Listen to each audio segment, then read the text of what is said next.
Thomas Paine, Thomas Paine, Thomas Paine, Sam Adams, Sam Adams, Sam Adams, Benjamin Franklin, Benjamin Franklin, Benjamin Franklin. These men spoke up for what they thought was right.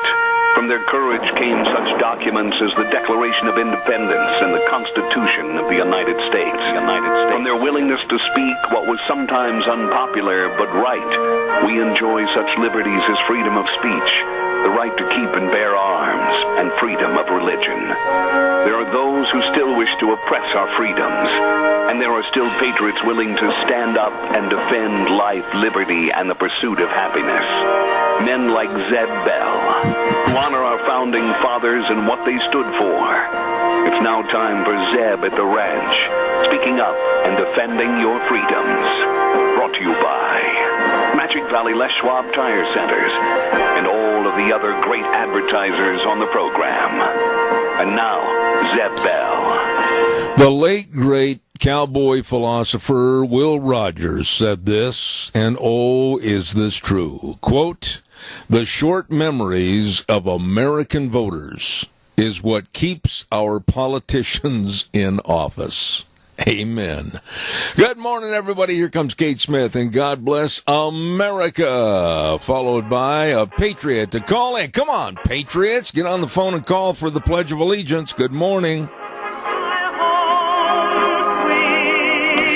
Lovely, lovely lady, Kate Smith, and God bless America. Good morning, everybody. Zeb at the Ranch. I'm Zeb Bell with our major sponsor, your Magic Valley Les Schwab Tire Centers, all 7 locations serving you, and they've got all the tires for your safe wintertime driving. And don't forget our great folks at Burley Physical Therapy and Rehabilitation at 1263 Bennett Avenue, Suite 2 in Burley, helping you get back to being you.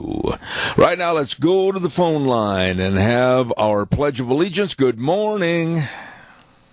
Good morning, Mr. Bell. Yes, sir. I pledge allegiance to the flag of the United States of America and to the republic for which it stands, one nation under God, indivisible, with liberty and justice for all. Well done, my friend. Well done, and a great Happy New Year to you, and thanks for calling in. Same to you. All right, sir. Thank you. Nice guy right there. Appreciate it. And I appreciate all the people that call in. Wheels, check the dials. Make sure everything's still, the settings are right. Sounds a little bit fuzzy, but check it out over there if you would. It might just be that I stayed up too late last night watching the Clemson game.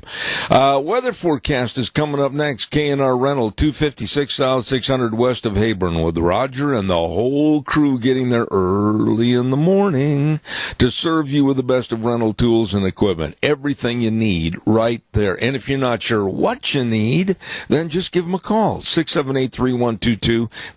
Excuse me. They can help you. K&R Rental. And right now, here's Gina with the weather.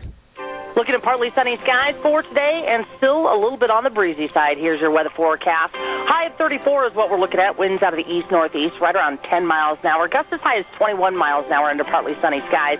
Tonight the clouds are going to be rolling in, low of about 28. Tomorrow, partly sunny skies, high of 40, slightly breezy. Wednesday night, 30% chance of rain showers before midnight. Cloudy skies with a low of 28. Partly sunny and 40 for Thursday and Thursday night. Partly cloudy skies with a low of 23. That's a look at your weather forecast for Zeb at the Ranch. You know, it can stay right about like this for the rest of the winter. I'd be tickled to dickens. And thank you very much, Gina. Excellent job. K&R Rental at 256 South, 600 west of Hayburn. Right there. You couldn't miss them. They're right there on the Burley-Paul Highway. I mean, you talk about a big front yard filled with all kinds of tools and equipment. It's there at K&R Rental. Stop in or give them a call, 678-3122. Want to remind you, they took a couple of weeks off, but now this Thursday they're back in the saddle and going to have another ripping good sale. And that's the Burley Livestock Sale Yard, 1100 Occidental Avenue in Burley. And sale time probably about 10 a.m. this coming Thursday. The sale that works for you. Merv May, Cade Rogge, and Lance Udy. And the number to call for cattle consignments and sale information, 678-9411. That number again, 678-9411. Sale day Thursday this week, Burley Livestock Sale Yard. Don't you miss it. By the way, mentioned this yesterday, and a really nice lady called me on my cell phone, and she said, thank you for telling us about Darrow's Cleaners. Now, she said they were from out of the area and not sure where to take their clothes, etc., to be cleaned, and I told them all about Kevin and Cindy and the crew over there at Darrow's Cleaners, 1223 Albion Avenue in Burley. Great people serving you, and whatever the mess is on the tablecloth, or whatever like your good suits or your sports jackets, whatever, they can clean everything and make them look brand spanking new. Stop in today. Say howdy to the best. Darrow's Cleaners, 1223 Albion Avenue in Burley, waiting right now to serve you.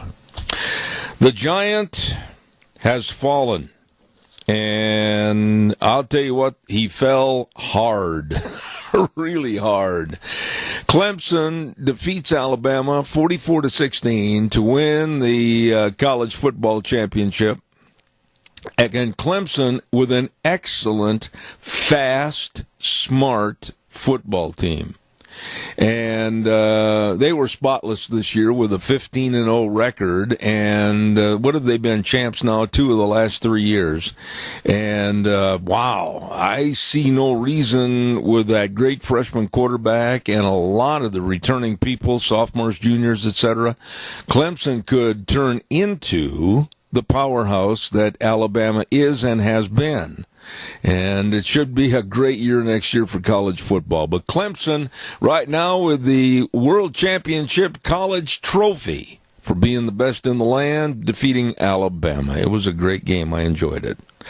Calls are welcome and appreciated. So come on, help me out. 436-2244, 1-866-927-4587. Caller, I'll be right there. Remind everybody, Ramsey Heating and Electric at 2600 Overland Avenue in Burley. They get there also early in the morning at 7:30. Throw the doors open to help serve you with all your heating, cooling, and electrical needs. Wow, have they got everything and the best of people to help you.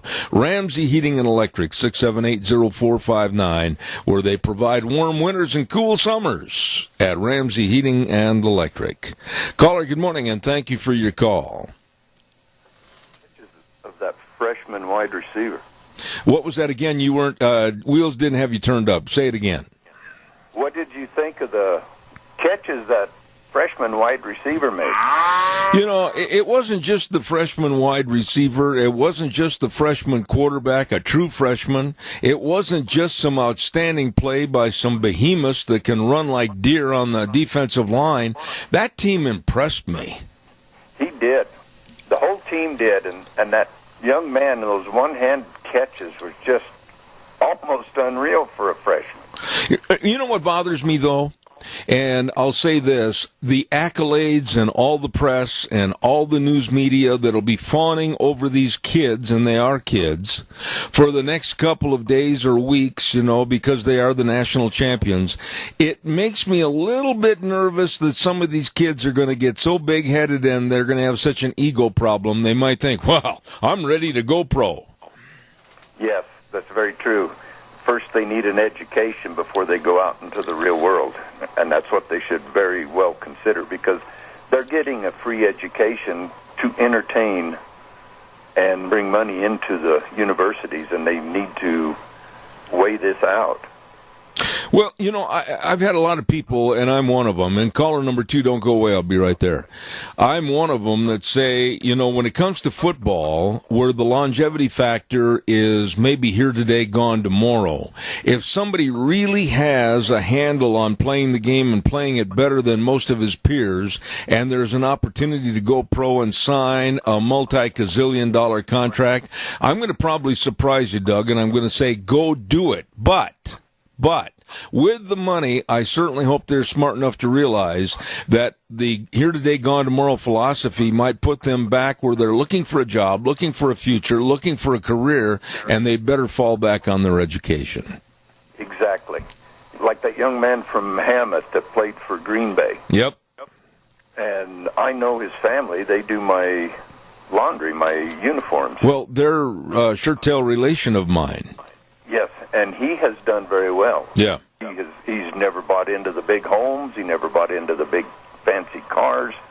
And he has purchased some ground. Now he has a ranch. Yep.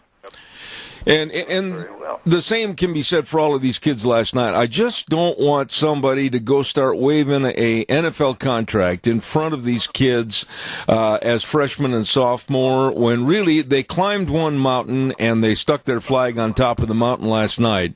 But that doesn't mean they're going to climb that same hill next year. Exactly. That's exactly true, but they're going to be a team to deal with next year. I'll tell you what, I'd hate to come up against them. Some of those linemen at 360, 365, and can run, what, a 4.8 40 or a 4.9 40? I'm sitting there, that's greased lightning with a Sherman tank.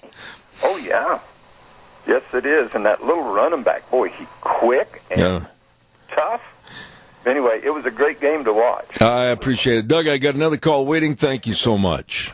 Hey, everybody, let's do what we can for our seniors. Let's take care of them, support them, donate to them. Go eat there. All right. God bless. Thank you, Doug. There's a little bit of feedback there on that call. Check this one, if you would. In a minute, caller, I'll be right there. Don't forget Denny's Restaurant at 611 North Overland in Burley. Talk about great food. Talk about a great menu choices.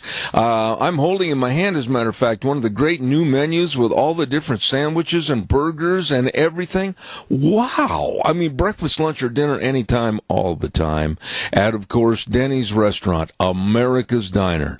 They're located at 611 North Overland in Burley and another location at 291 Pole Line Road in Twin Falls. Oh, you're going to enjoy great eating and really nice people serving you at Denny's Restaurant, 611 North Overland in Burley. Caller, good morning. You're on the air. Good morning. It's the Yummy Man. Hello, Yummy Man. Today we're having a ham dinner with red potatoes, squash, and assorted pies. We're going to have a good one today. And if anybody wants one to take out, call in before noon, and Deb will have it ready. All right. Now, Joe, you and I both had some problems trying to remember the number yesterday at the Senior Center. I hope you and I are better prepared this morning.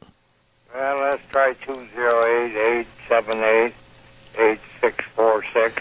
You stayed up all night practicing that. No, I was trying to remember that tomorrow in the morning, probably about 10 o'clock, they're going to do toenail manicure for $3 for both feet. So you're telling me that you're going in for a pedicure? Pardon? I say you're telling me that tomorrow you're going to have a pedicure. I guess that's what they call it. Okay. God bless you, Joe. Thanks for calling in. Thanks for all you do. All right. God bless you, man. Thanks. Joe Taylor, good guy over at the Senior Center, and really nice people over there. Calls are welcome, 436-2244, 1-866-927-4587. Okay. We had some outstanding calls yesterday, and as we go into this morning, day 18 of the government shutdown. And right there, I need to stop. And I need to say and emphasize, when people in the news media are saying government shutdown, everybody cringes and goes, oh my goodness, the government is shut down. No, the government in all plurality is not shut down. Less than 25% of the government is shut down. And I really hope, caller, I'm coming, stand by. I really hope that President Trump, this is going to make some people mad, but I'm not on the program to make all friends. I really hope that President Trump will not weaken on this issue. He has to let the Democrats know he will not capitulate to go their evil ways. Caller, good morning. You're on the air. Good morning, Zeb. You know, it's wonderful to be able to wake up in the morning and get up and do the things we need to do, and then first thing is we hear from Zeb Bell. And, you know, being out of town for a while, that is something I really appreciate. Well, thank you. Thank you. But where the heck is Clemson? Back in Carolina. Oh, okay. Yeah. You know, remember back when BYU won the national championship? Mm-hmm. And this Bryant, what the heck his name is, he was a know-it-all commentator. Oh, yeah. He used to work on NBC. He was on the Today Show, and you said now his name, and now I can't think of it. My goodness, that's embarrassing, but it'll hit me momentarily. Go ahead. Well, it's a good one to forget. Yeah. He was a narcissist, I would say. But anyway, he would say, BYU blip. You know, he couldn't tell where we were. And that's one of the things the other stations don't ever tell you where this school is located, because not everybody follows football like you and Doug and a lot of other good people. Well, you know, and the thing about... I appreciate what you're saying, because I think sports announcers and people in sports in general sometimes assume too much. Clemson is not a big powerhouse university. Clemson is not even on the same railroad track as an Alabama or an Oklahoma or a USC or whatever the case might be. But they have recruited through outstanding programs to help people get their education while they're student athletes. They have recruited some outstanding people, and they're going to stay in the spotlight for quite some time to come. Well, it sounds like they were really a good team. I did not watch the game because I'm not a football addict. Well, I'll tell you one thing, Keith. Even if you weren't a football addict, like you say, like I guess I can call myself, you had to be impressed. Clemson reminded me of a bunch of water bugs on top of a bucket of water that's left out in the corral or something. They're going zip, zip, zip, zip, zip. They're going all back and forth. They totally outplayed and out-hustled Alabama last night. Well, the thing that I like about it, not being a football fan, is the fact that these people come out of nowhere, practically, to win the championship. And I think that is so neat. Well, it's also so neat that you're up early, and good to hear you on the phone, old buddy. I got to run, but have a great day, and God bless you. Thank you so much. We'll be looking forward to talking to you in the future. All right, buddy. Thanks so much. Great folks right there. Calls are welcome. 436-2244, 1-866-927-4587.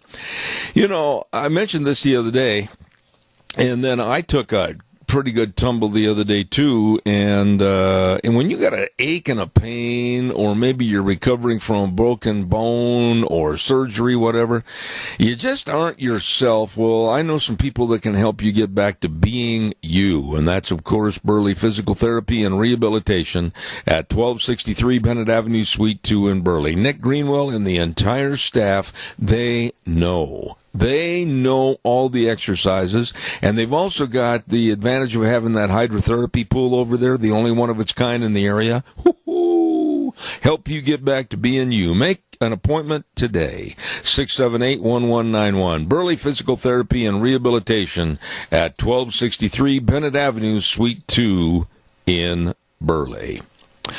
All right, your calls are welcome. I will not call this a complete government shutdown. I'm just going to call it a very, very, very partial shutdown.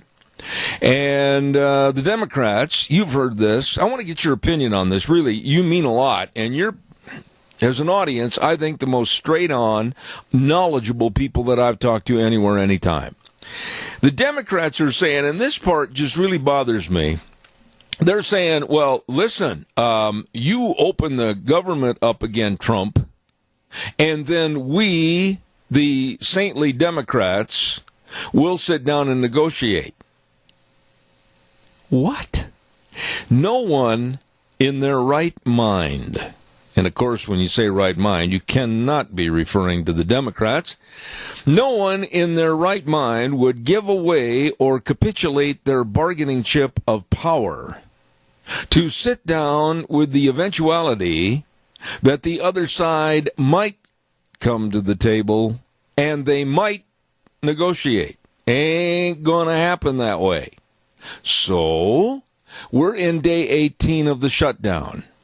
And I said this to my wife last night. You know, if it causes us a little suffering, I'm in favor of it. I'm in favor of it.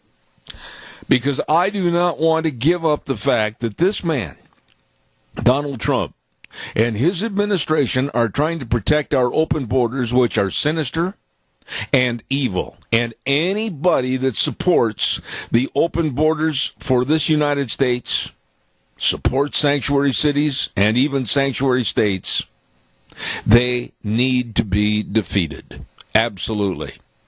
Let me know what your thoughts are. 436-2244, 1-866-927-4587. Well, I have a moment. Lost my cough drop. Where'd it go?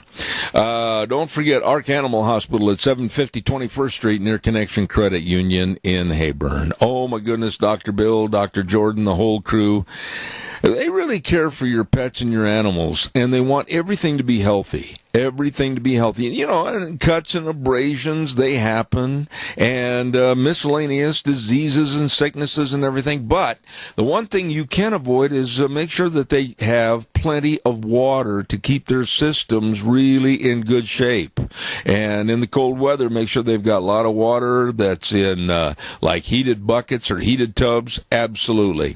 Great folks working for you, Ark Animal Hospital at 750 21st Street near Connection Credit Union in Heyburn. Number to call, 678-1177. All right, now it's your turn. 436-2244, 1-866-927-4587. Yesterday, we had some calls regarding the eminent domain factor of the land on our border, and absolutely, I mean, there's going to be a lot of problems with private land ownership and the putting up of the barricades, the walls, whatever terminology you want to use. But eminent domain, and it was really an interesting segment that I was listening to last night about eminent domain, and I believe that Judge Napolitano was the gentleman that was on there. I'm trying to remember. My mind's old. But he said, too, that by the time they have to go through all the court cases, if the seller is not happy with the price offered, then it goes into a court case situation and could be tied up for years and years. And hopefully, with private land ownership, it could be negotiated and litigated over price and be of advantage to the seller, maybe with some exchange of other alternatives. Does that make sense? And I like that concept, but they have to get started on it, and they have to do it now.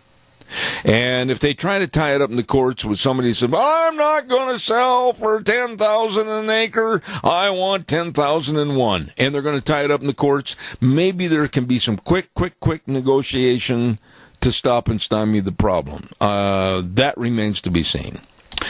Calls welcome, 436-2244, 1-866-927-4587. I also was sickened last night by some of the verbiage that's coming out of the Democrats, especially some of the people that you know, like Senator Chuck Schumer. Oh, we can't have a wall. Oh, no, we can't have a wall. Why, that's immoral. That's not us. That would jade the Statue of Liberty. What? We are turning into a sponge. We're absorbing any and all of the people that want to come here in the dark of night or in broad daylight. Hey, we're here. You can't do a thing about it. Take care of us. I don't want that. Most Americans want a wall. Most Americans want better security. And later on this morning, John Zamirik, great author for The Stream, is going to be on our program.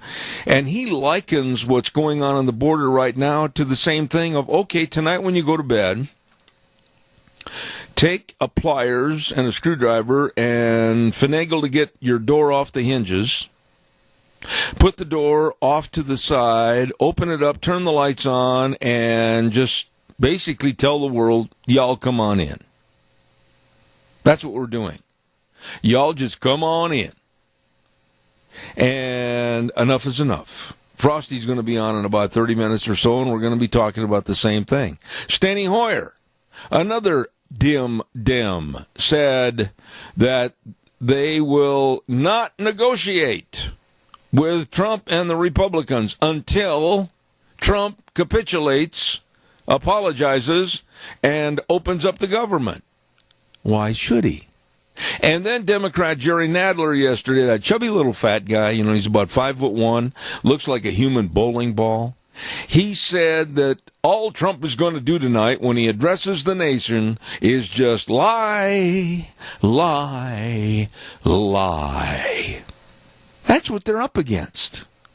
We're at a great big divide here, folks. Honestly, come on, give me a call if you think I'm wrong about border security and closing down our borders and knowing who and what is coming in and why. I'll take it. I got broad shoulders. Give me a call. But you darn sure better have a good reason. You better have a really good reason. Calls welcome, 436-2244, 1-866-927-4587. Don't forget our dear friends, while I'm waiting for your call, I want to remind you about Dino's Septic Service. Easy to say, Zeb. Dino's. There you go. Dino's Septic Service. And oh my goodness, they have expanded their business and to better serve more of the great people here in Magic Valley, with all the septic tank and drain fields installed, and the septic tank pumping and the backhoe services and the water and sewer lines installed and the liquid waste removal. The list goes on and on. They are the professionals that can help you with fast, fair, friendly service. Call them at 436-6526 or 678-1638. Dino Septic Service, with that big truck that says smells cargo on the way. Dino's Septic Service. Caller, thank you. Good morning. You're on the air. Good morning, sir. Didn't you just call? No. Oh, okay. The twin. Oh, well, he sounds an awful lot like the last guy. Heaven forbid there's two of me. No, go ahead. I heard on a talk show yesterday, this guy called in and he made a suggestion to President Trump, which I got thinking about, and I think it's a real good idea, is to invite Nancy Pelosi and Chuck Schumer to go to the border with him, get them on camera listening to the agents telling them what they want. They wouldn't do it. Oh, no, they won't. No.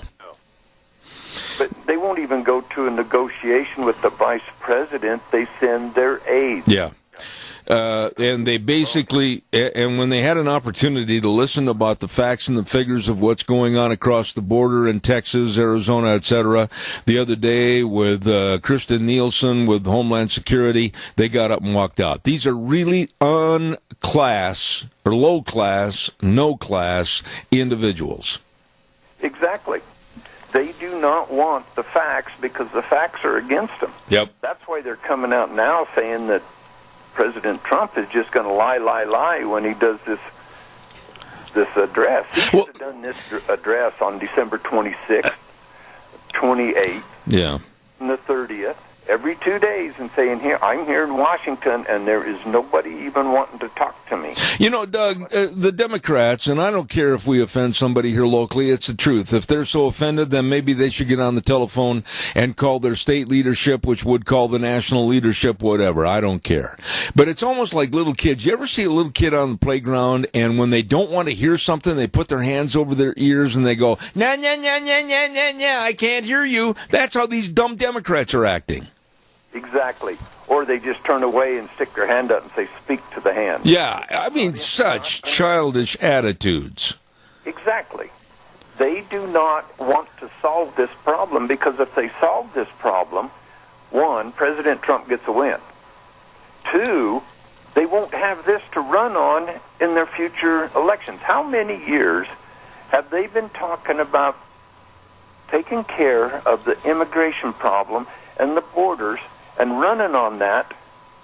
And how many years have they done anything about it? There are groups of people that even live right here in the state of Idaho. There are industries, there are businesses that cringe when you and I talk about this morning, but I'm just going to lay it out on the table.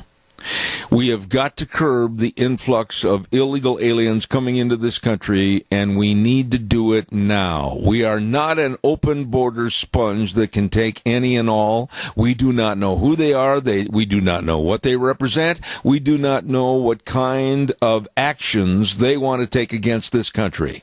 I am sick and tired of living in a channel. Right here, Idaho's in a channel of having these people come up here and then disseminate to other ports of the compass, and we don't know who they are. It's time to close the door and for the businesses to put pressure on government and politicians to solve this so that we can get the workers in here to do the jobs, but then also have safety and security. Do you disagree with that?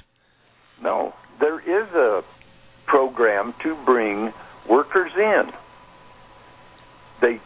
Farmers can bring them in to move pipes. The dairies can bring them in to do work. And it's a federal program. There's an office right over here at the end of 21st Street, at that stoplight right by Love's. Office right there where they can apply. They can get these people in here to do the work. I can't remember what visa deal it is, but it's a legal system to bring them in. Yeah, and I'm so sick and tired of people telling me off the air, oh, don't say that. You might infringe on such and such a business, or you might infringe on such and such an industry. I don't care. I've got to be honest. If I can't be honest on this program, I might as well turn the switch off, and Deanna and I go to a restaurant right now and have a cup of coffee. I am sick and tired of catering and backing up to certain groups and individuals that want to break the law, and we have a can't see, can't hear, can't tell attitude. It's ridiculous and it's stupid. Well, if you aid and abet a criminal, you are guilty of a crime.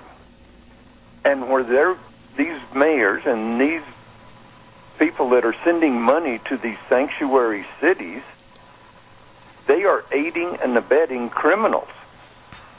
When are we going to start enforcing the law? Well, every mayor of every sanctuary city and the city councils that support him should be taken out in handcuffs, and they should be locked in stocks to an old oak tree in the city park, and they should be given bread and water until they come to their senses, and then allow them to go back into the chambers and re-vote for some common sense for our Constitution and the values of Americans. And if somebody's upset about that, that's tough.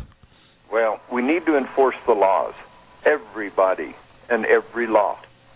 If you don't like the law, change the law. But if the law's on the book, let's enforce it. Amen. Doug, talk to you later, buddy. Thank you so much. Okay. All right. Calls welcome. Doug called. I want to hear your opinion. Come on, let me know what you think, please. 436-2244, 1-866-927-4587. Don't forget Barry Equipment and Rental Sales Service and Parts, 159 West Highway 30 in Burley with Juan. Hello, Juan. Good old boy right there. And 465 Addison Avenue West in Twin Falls, almost choked to death on that wonderful cough drop. Eli's in there, and the Nampa location. Don't forget they've got all the Bobcats, all the shapes, all the sizes, and oh my goodness, can they make some great deals for you. Equipment rentals and retail equipment sales at the best. Barry Equipment and Rental. Burley, Twin Falls, and Nampa. You stop in and see these good folks today. Glad to have them on the program. They've been there for a long, long time. All right, your turn. 436-2244, 1-866-927-4587. Elizabeth Warren, I want somebody else to call me this morning and give me your, I don't know, your analogy, if you will, of what Elizabeth Warren reminds you of. You know, she reminds me of a flighty, little, disorganized schoolgirl running all over the place, doesn't know what she's going to get done, doesn't know how to react, doesn't know how to address reality. And when you looked at that absolutely disgusting video, and it was, if she thought that was a good promo tape for her to announce that she may run for the Democratic nominee for president, it was terrible. And she sat there and looked at the camera. It was a homemade little video, and she said, as she looked at the camera, oh, I think I will go and get a beer. Okay, so she stands up and she leaves the camera lens and comes back and then looks at the camera and goes, and then takes a swig of beer. And I thought, lady, you have destroyed anything about your IQ or your ability to govern or any sound reason why anybody should vote for you. Well, Elizabeth Warren came out and went a step lower yesterday. She really wants a green society. She wants everything. Her and Cortez, I'd be scared to death that they'd ever team up. But her and Cortez are the same way. No fossil fuels. We all live like in caves and wear fig leaves and everything. Well, she said that, oh, yes, we have to go green because we have to protect our Mother Earth. That offends me as a Christian because the earth is not my mother. I am not from the earth per se. I'm God's creation. So are you. And for her to say, oh, we have to protect our Mother Earth. The enviros, they always want you to worship Gaia, you know, the Mother Earth atmosphere. Oh, everything's so sainted here on Mother Earth and all this kind of stuff. No. It's absolutely ridiculous. That's one of the reasons why, if you've noticed in the past, when Earth Day comes up on the calendar, I refuse to acknowledge it. I don't believe in it. If they had a day that says, we acknowledge today that this is the day on our calendar that we're going to sit back in reverence to the good Lord who created all things, then I'd acknowledge it. But I'm certainly not going to worship the earth. Not going to happen. Calls welcome, 436-2244, 1-866-927-4587. Give me a call. Come on now, don't weaken, give me a jingle. We're going to go to the weather forecast right now. And all the innovative ideas and concepts that are going on for hearing technology over at Mount Harrison Audiology and Hearing Aids, right behind the Minidoka Hospital, across from the emergency room. And believe me, they've got 3 wonderful doctors that can really, really help you. And I urge you to call, make an appointment for a consultation, 312-0957. That number again, 312-0957. Mount Harrison Audiology and Hearing Aids. Caller, don't you dare hang up. I'm going to do the weather. I'll be right with you. Wheels, if you would.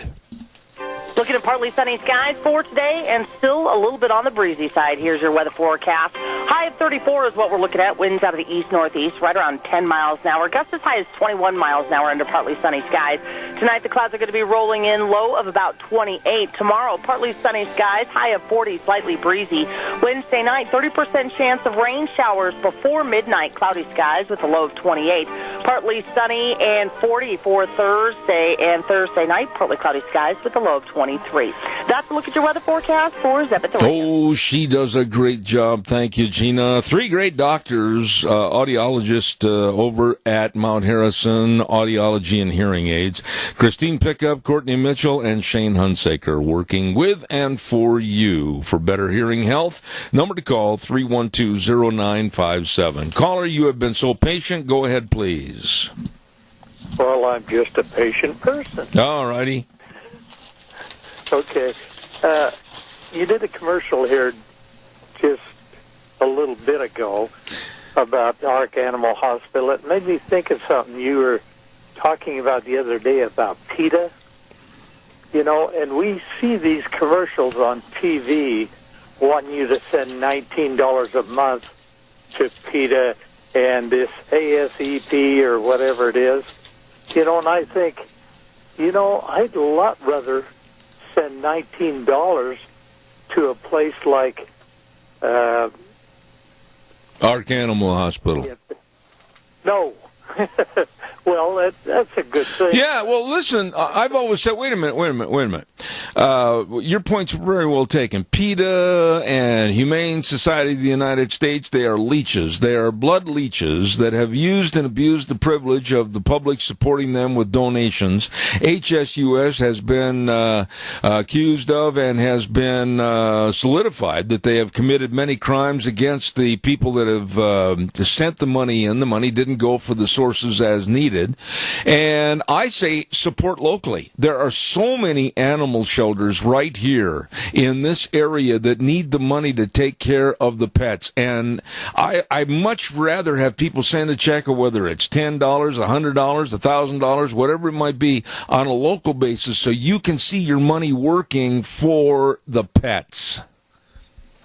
That's really a good idea. But the point I was trying to get across was the fact that instead of sending $19 to the ASEP or whatever it is, to send it to the Shriners or the other hospital that has all these things for children to try to make them better, making a better life from them. I don't like the idea of them showing me a picture on TV of a dog sitting there shuddering in the cold and everything. They're preying on my sympathy, and I think it's terrible. Yeah, and one thing that my wife and I have both noticed on those advertisements they're running on TV, if you really look at the dogs themselves that supposedly are being abused, etc., they're in pretty good shape, and they're laying most of the time on straw in covered areas. My dogs, for heaven's sakes, are in the same shape during the wintertime. They lay on straw. They're in kennels, and I didn't see anything that different in those advertisements. I say support local. There's so many great people that have devoted their time and energy and resources out of their own pocket to help animals, whether it's dogs and kitty cats or whatever, at local abuse or animal shelters. Support them, and to heck with these national campaigns. Amen. All right, brother. Thank you. Appreciate it. Bye. All right. Caller, good morning. You're on the air. Go ahead. Good morning, Zeb. First off, I'll say I know that PETA, People for the Ethical Treatment of Animals, is nothing but a fraud. But I'll remind you there's another PETA out there, People Eating Tasty Animals.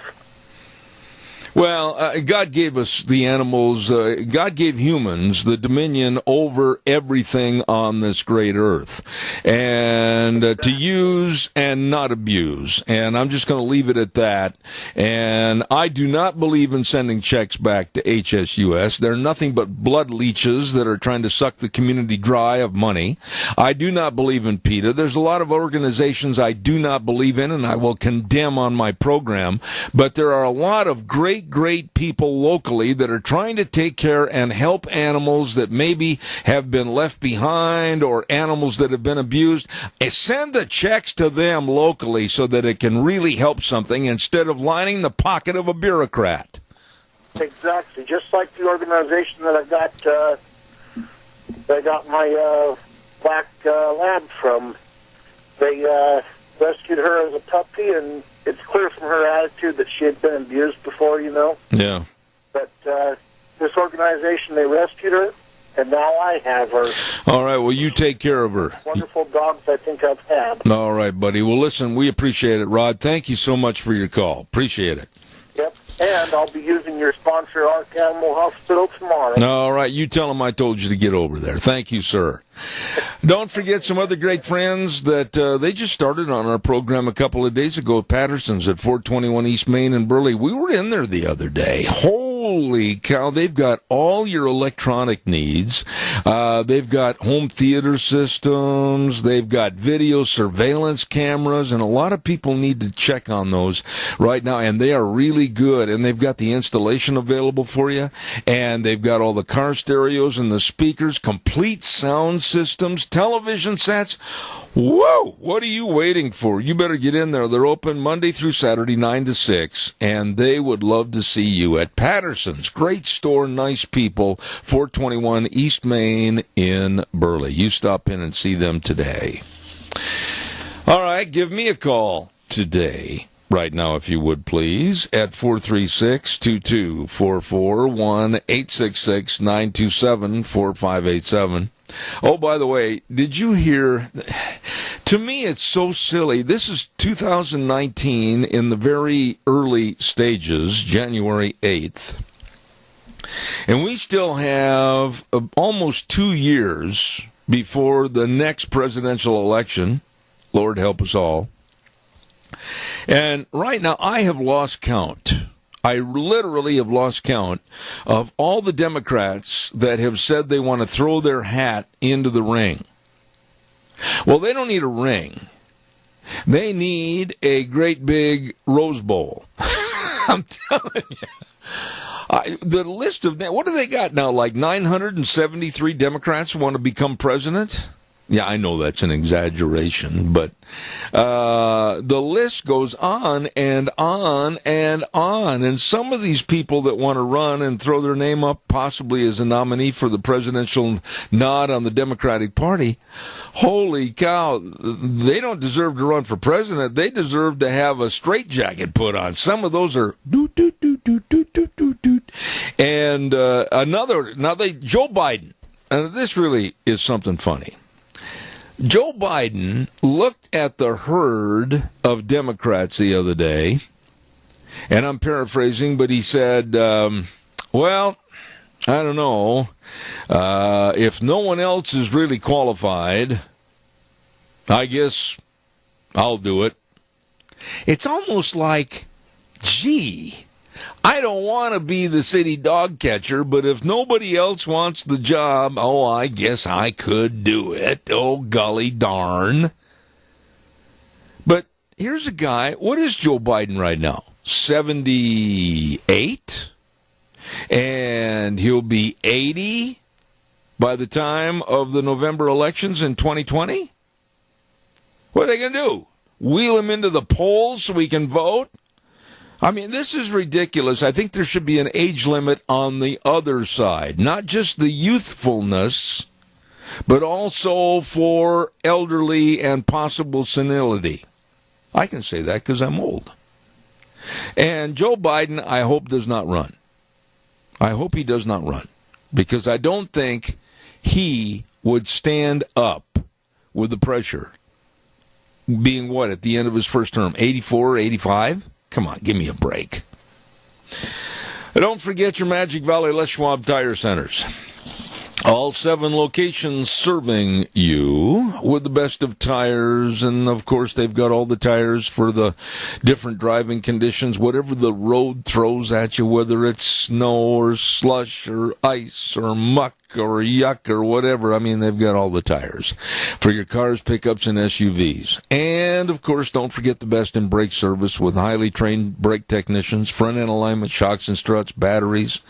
I'm telling you, they really care about your safe driving this winter. Stop in and see them today. Lane in Rupert, Dave on Blue Lakes and Twin, Mike in Buell, Mike in Jerome, the Twist family in Paul, Daniel on Poline in Twin Falls, and my old buddy Randy on Overland in Burley. Your Magic Valley Les Schwab Tire Centers. You stop in and see them today. I have an update. You know, we've been yelling and screaming and chomping on the bit here to get some of our paid politicians that we voted for and we paid for to call and come on the program to let us know what they're doing or not doing. And I'm pretty vocal about it, that they are not taking care of the people that have put them in office. I had a phone call the other day. Trying to remember what day it was. I think it was last week on Friday. And it was from Mike Crapo's office. And they said, oh, well, now that we're going into a new year, we will try to have him call more often. At that juncture, I said, more often? He hasn't called here for 3.5 months. A quarter of the year has gone by. I have not heard from him. So hopefully things will get better in the near future. But they said, here's how the call ended. We'll be in touch with you in the next few days. I heard that back in September. We're going to take a little break, and then we're going to come back after the news with Frosty Woldridge. And we got a whole bunch of stuff to discuss with him. And then, of course, we got old Vic, my buddy Vic over at Stoats Equipment next hour. 10:06, we got Dr. History coming on the program. And then at 10:32, John Zamirik. Excellent article he's going to talk about this morning about illegal aliens. All of that coming up on Zeb at the Ranch. Right now, we're going to turn it back over to my itty-bitty buddy. Wheels, take it away.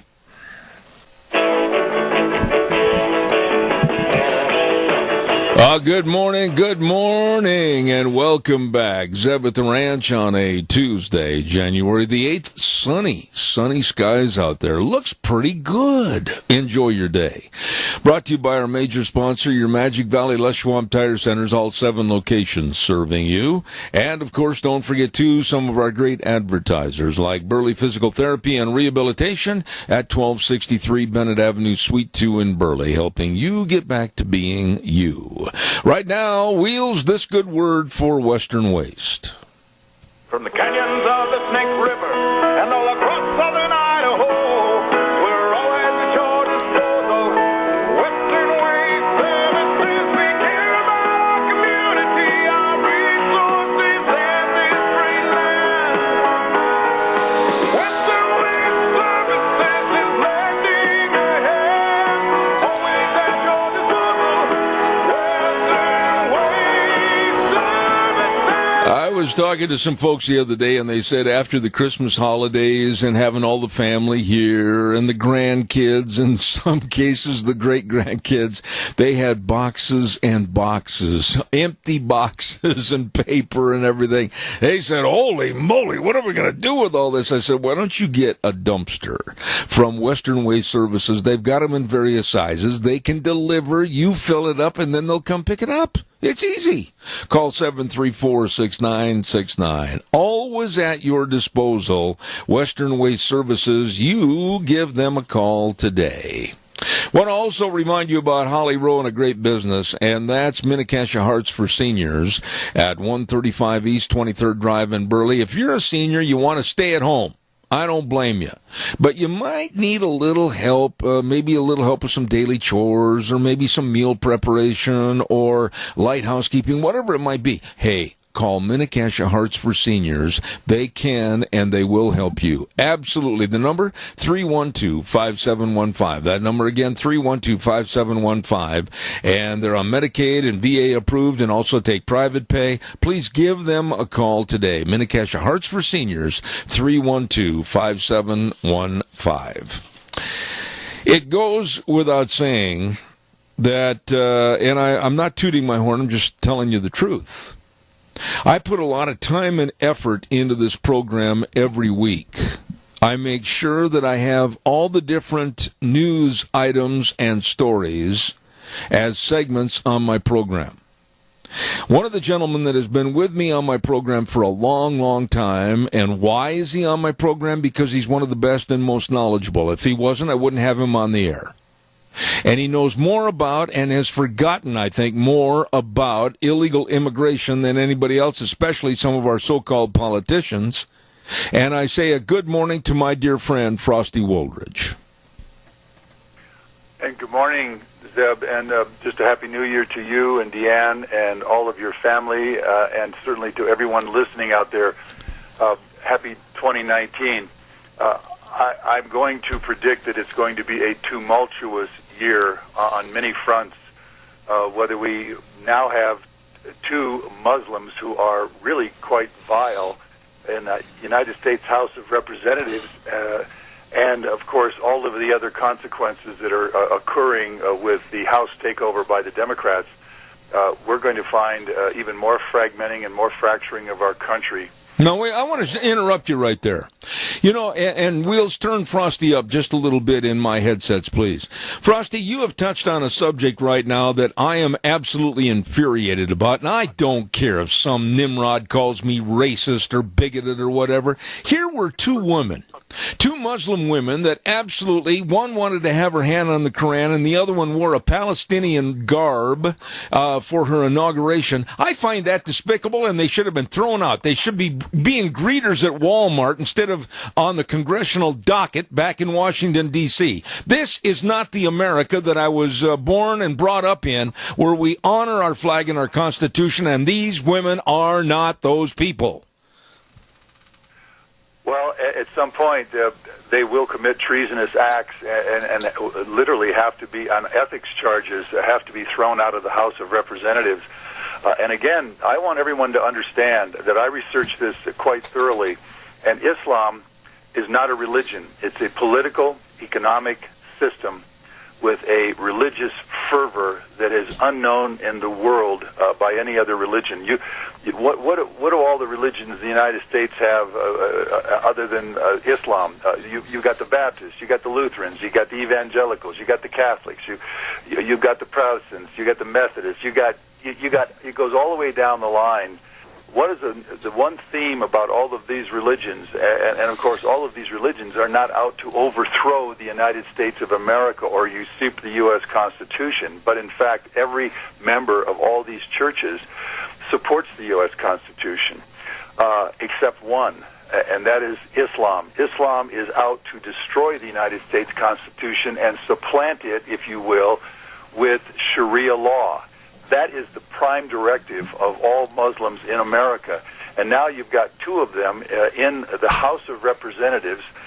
They swore on the Quran, and the Quran is the one book out there that is absolutely bent on destroying any other form of government, any other religion, and any other economic system, and install Sharia law. So we're in a lot of trouble, and it's going to manifest further, and hopefully the McCarran-Walters Act of 1952 at some point is engaged, and we start throwing Muslims out of this country because they are not going to assimilate, they're not going to become a part of America, and they're only going to cause conflict. That is a given, that's a reality, it's already happening all over Europe, and already it's happening in Canada. So we're certainly in the crosshairs of this conflict that's coming because of Islam in America. I do not brag just to brag on you, your writings, or any of my guests. If I didn't think you did a very good job, I wouldn't tell everybody. You wrote an outstanding piece called The Wall. The Wall, the Wall. Are we a country or welfare destination? That was one of the best pieces you've written in a long time, because absolutely, I got to tell you, with my German temper, after about the first 3 paragraphs, I was ready to step out and say, okay, Democrats, okay, you weak-kneed Republicans, let's get it done right now. Let's get it on, because this country is going down the drainage because of politicians that are not standing up for our Constitution. Your article really laid it on the line. Well, as a matter of fact, I've received 2 generals, retired generals from the United States, one from the United States Marine Corps and one from the United States Army, said exactly the same thing you just said. And they really fear for our future because we're not standing up for the Constitution, and the American public really doesn't understand the insidious and pernicious advance of Islam in our country. And again, they're only around, I understand, around 3.3 to 3.7 million. They actually brag 7 million, but I think the numbers are somewhere around 3.3 to 3.7 million. And I want everyone to understand this. When their numbers grow, their power to grow is going to be manifested in the U.S. Congress, and at some point they're going to be, one of them is going to be the governor of Michigan, another one's going to be the governor of Minnesota, another one's going to be a U.S. senator.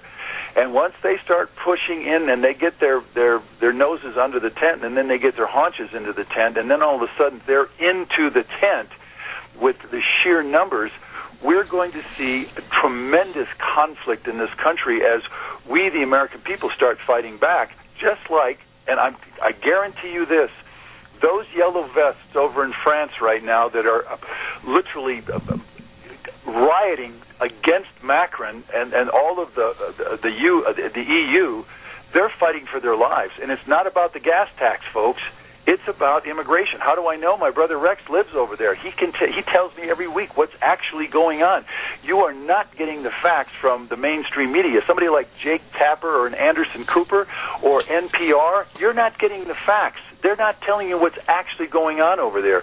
And so the same thing, again, and we've talked about it on this show, silent assertion. That's known as the silent lie by Mark Twain back in 1861. You keep lying to the public. You keep letting this boil and bubble and smolder.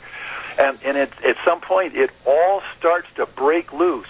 And the American people at some point are literally going to take up arms against these Muslims because they are starting to really make an advance on our society.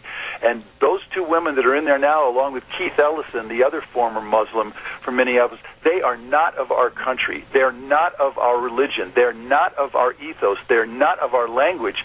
And they are only out to do one thing, and that is to usurp the U.S. Constitution. And take it over. You know, I've had so many guests on my program, from Brigitte Gabriel. Yesterday I had a great author on the program. You might have heard of him, Jamie Glazoff, about his new book and everything.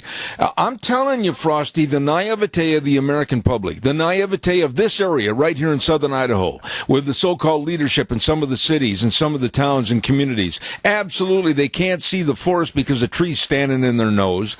We have a problem in this country with illegal immigration and people that are coming in on the refugee status. They're not here for anything more than A, to get everything they can from the American taxpayer, and B, that's the shady part. We don't know why they're here. There are many, many camps that have been set up all across America.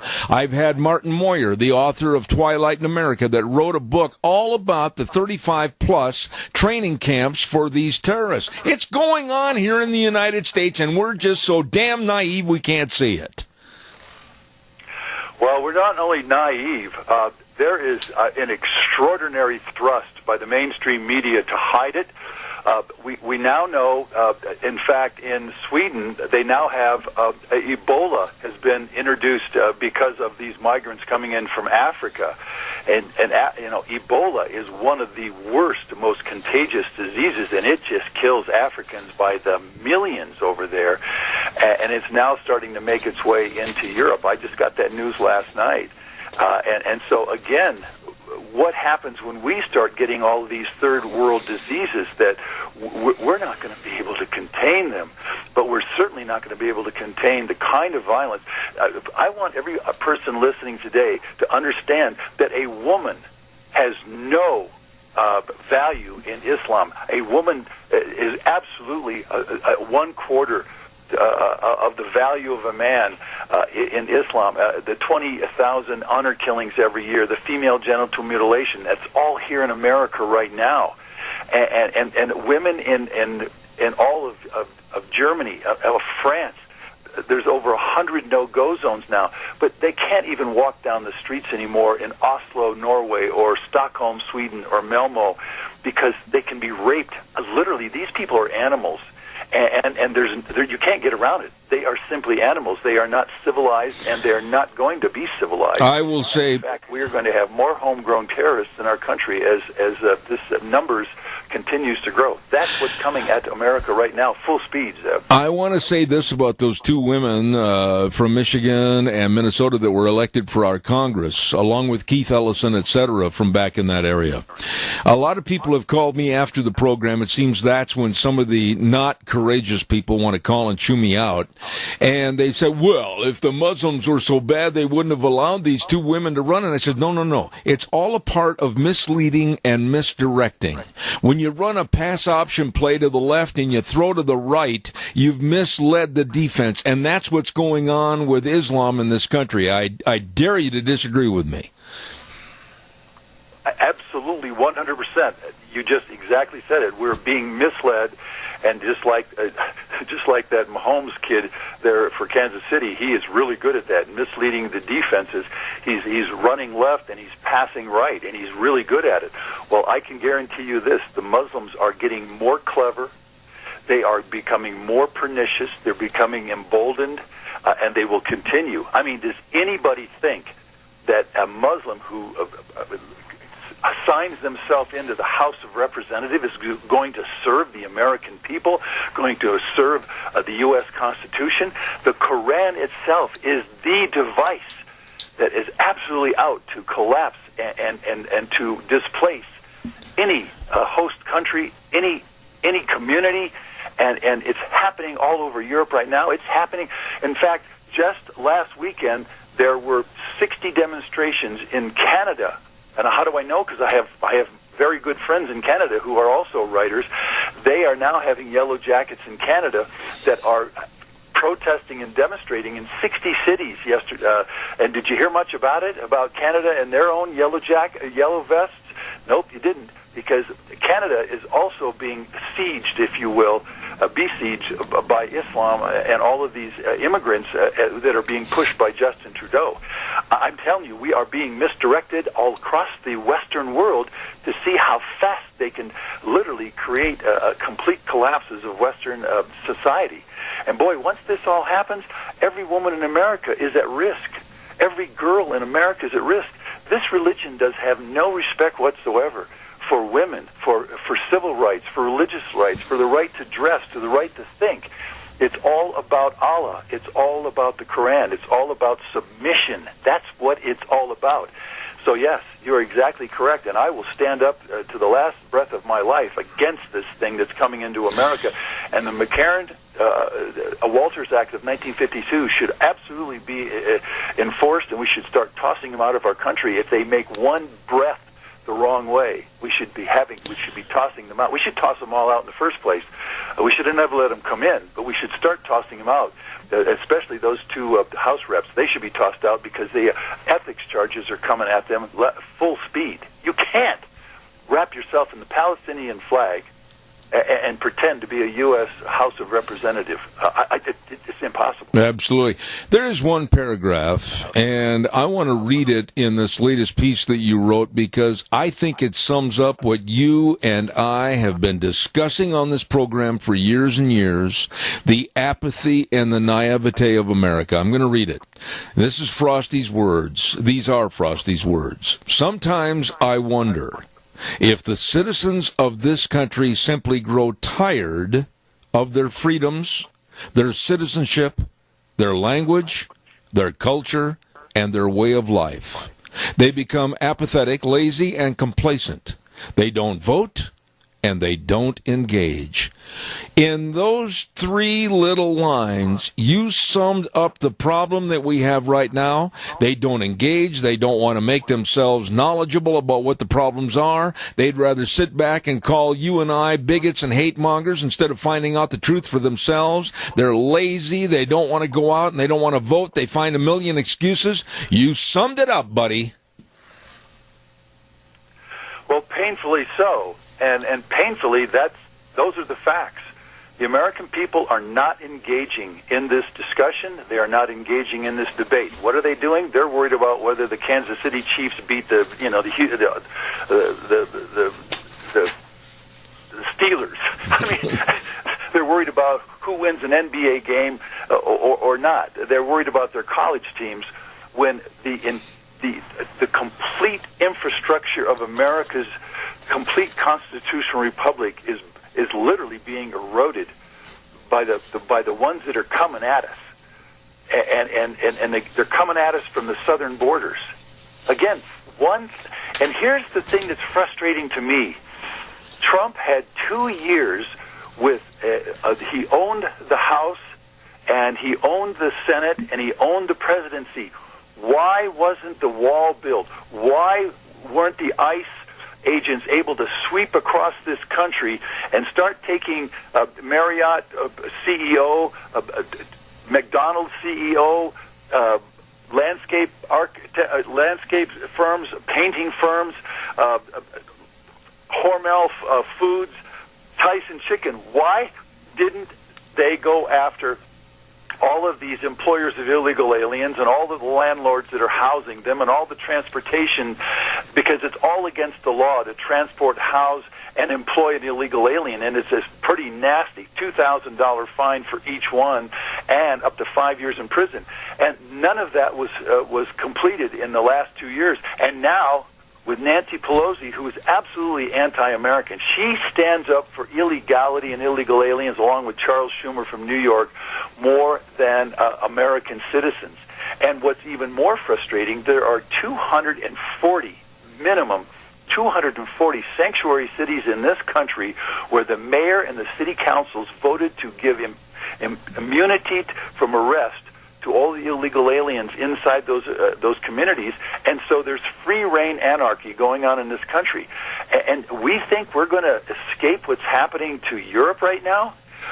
We're not going to escape it. It's going to be literally our future, our destiny, to see our communities completely racked up.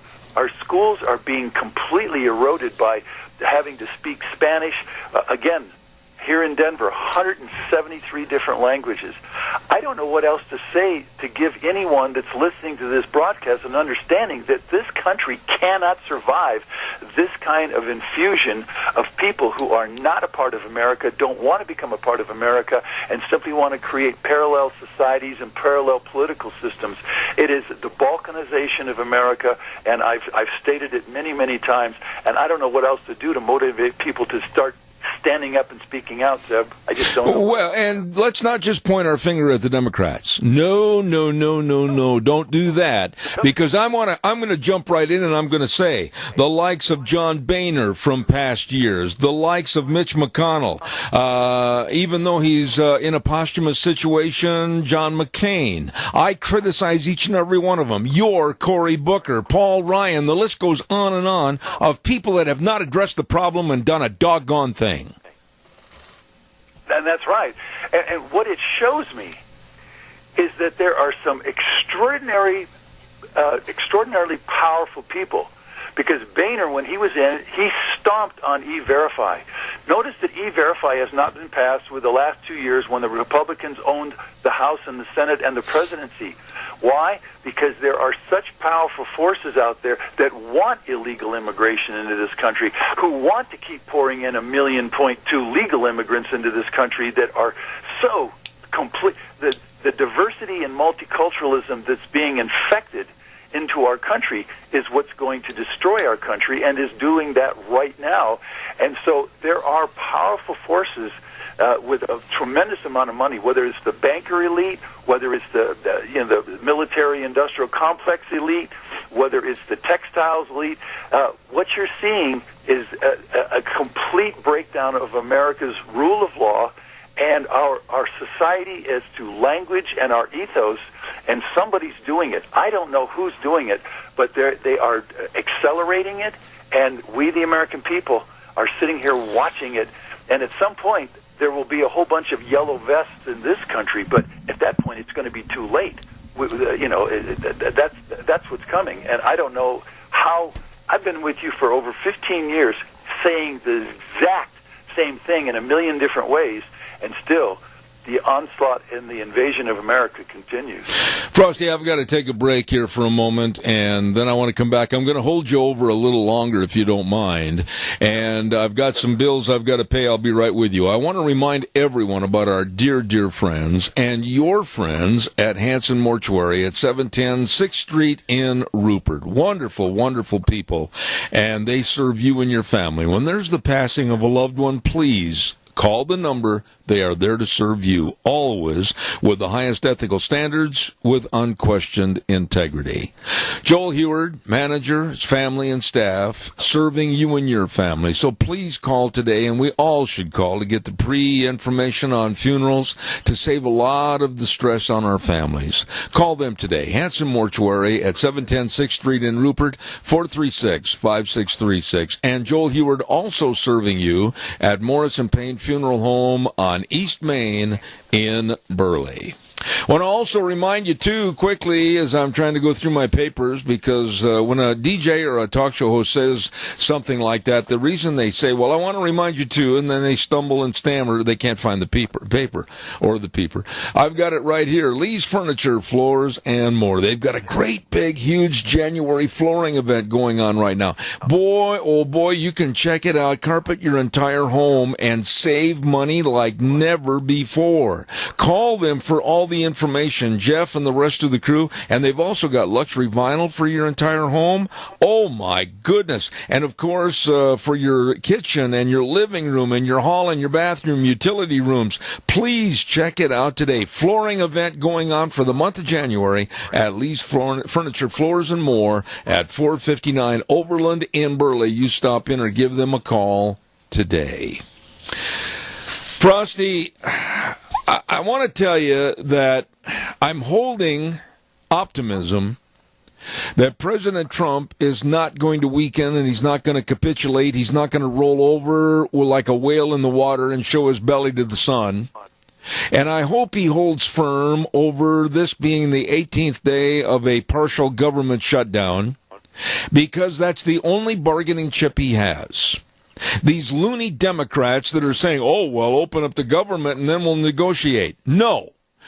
The Republicans with the control of the Senate and the man in the Oval Office representing the Republican Party, that's their bargaining chip right now, and they'd better hold fast. What are your thoughts?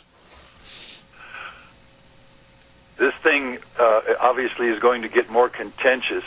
And again, Nancy Pelosi, who is such an airhead, I mean, she's 78 years old. She's got cognitive decline.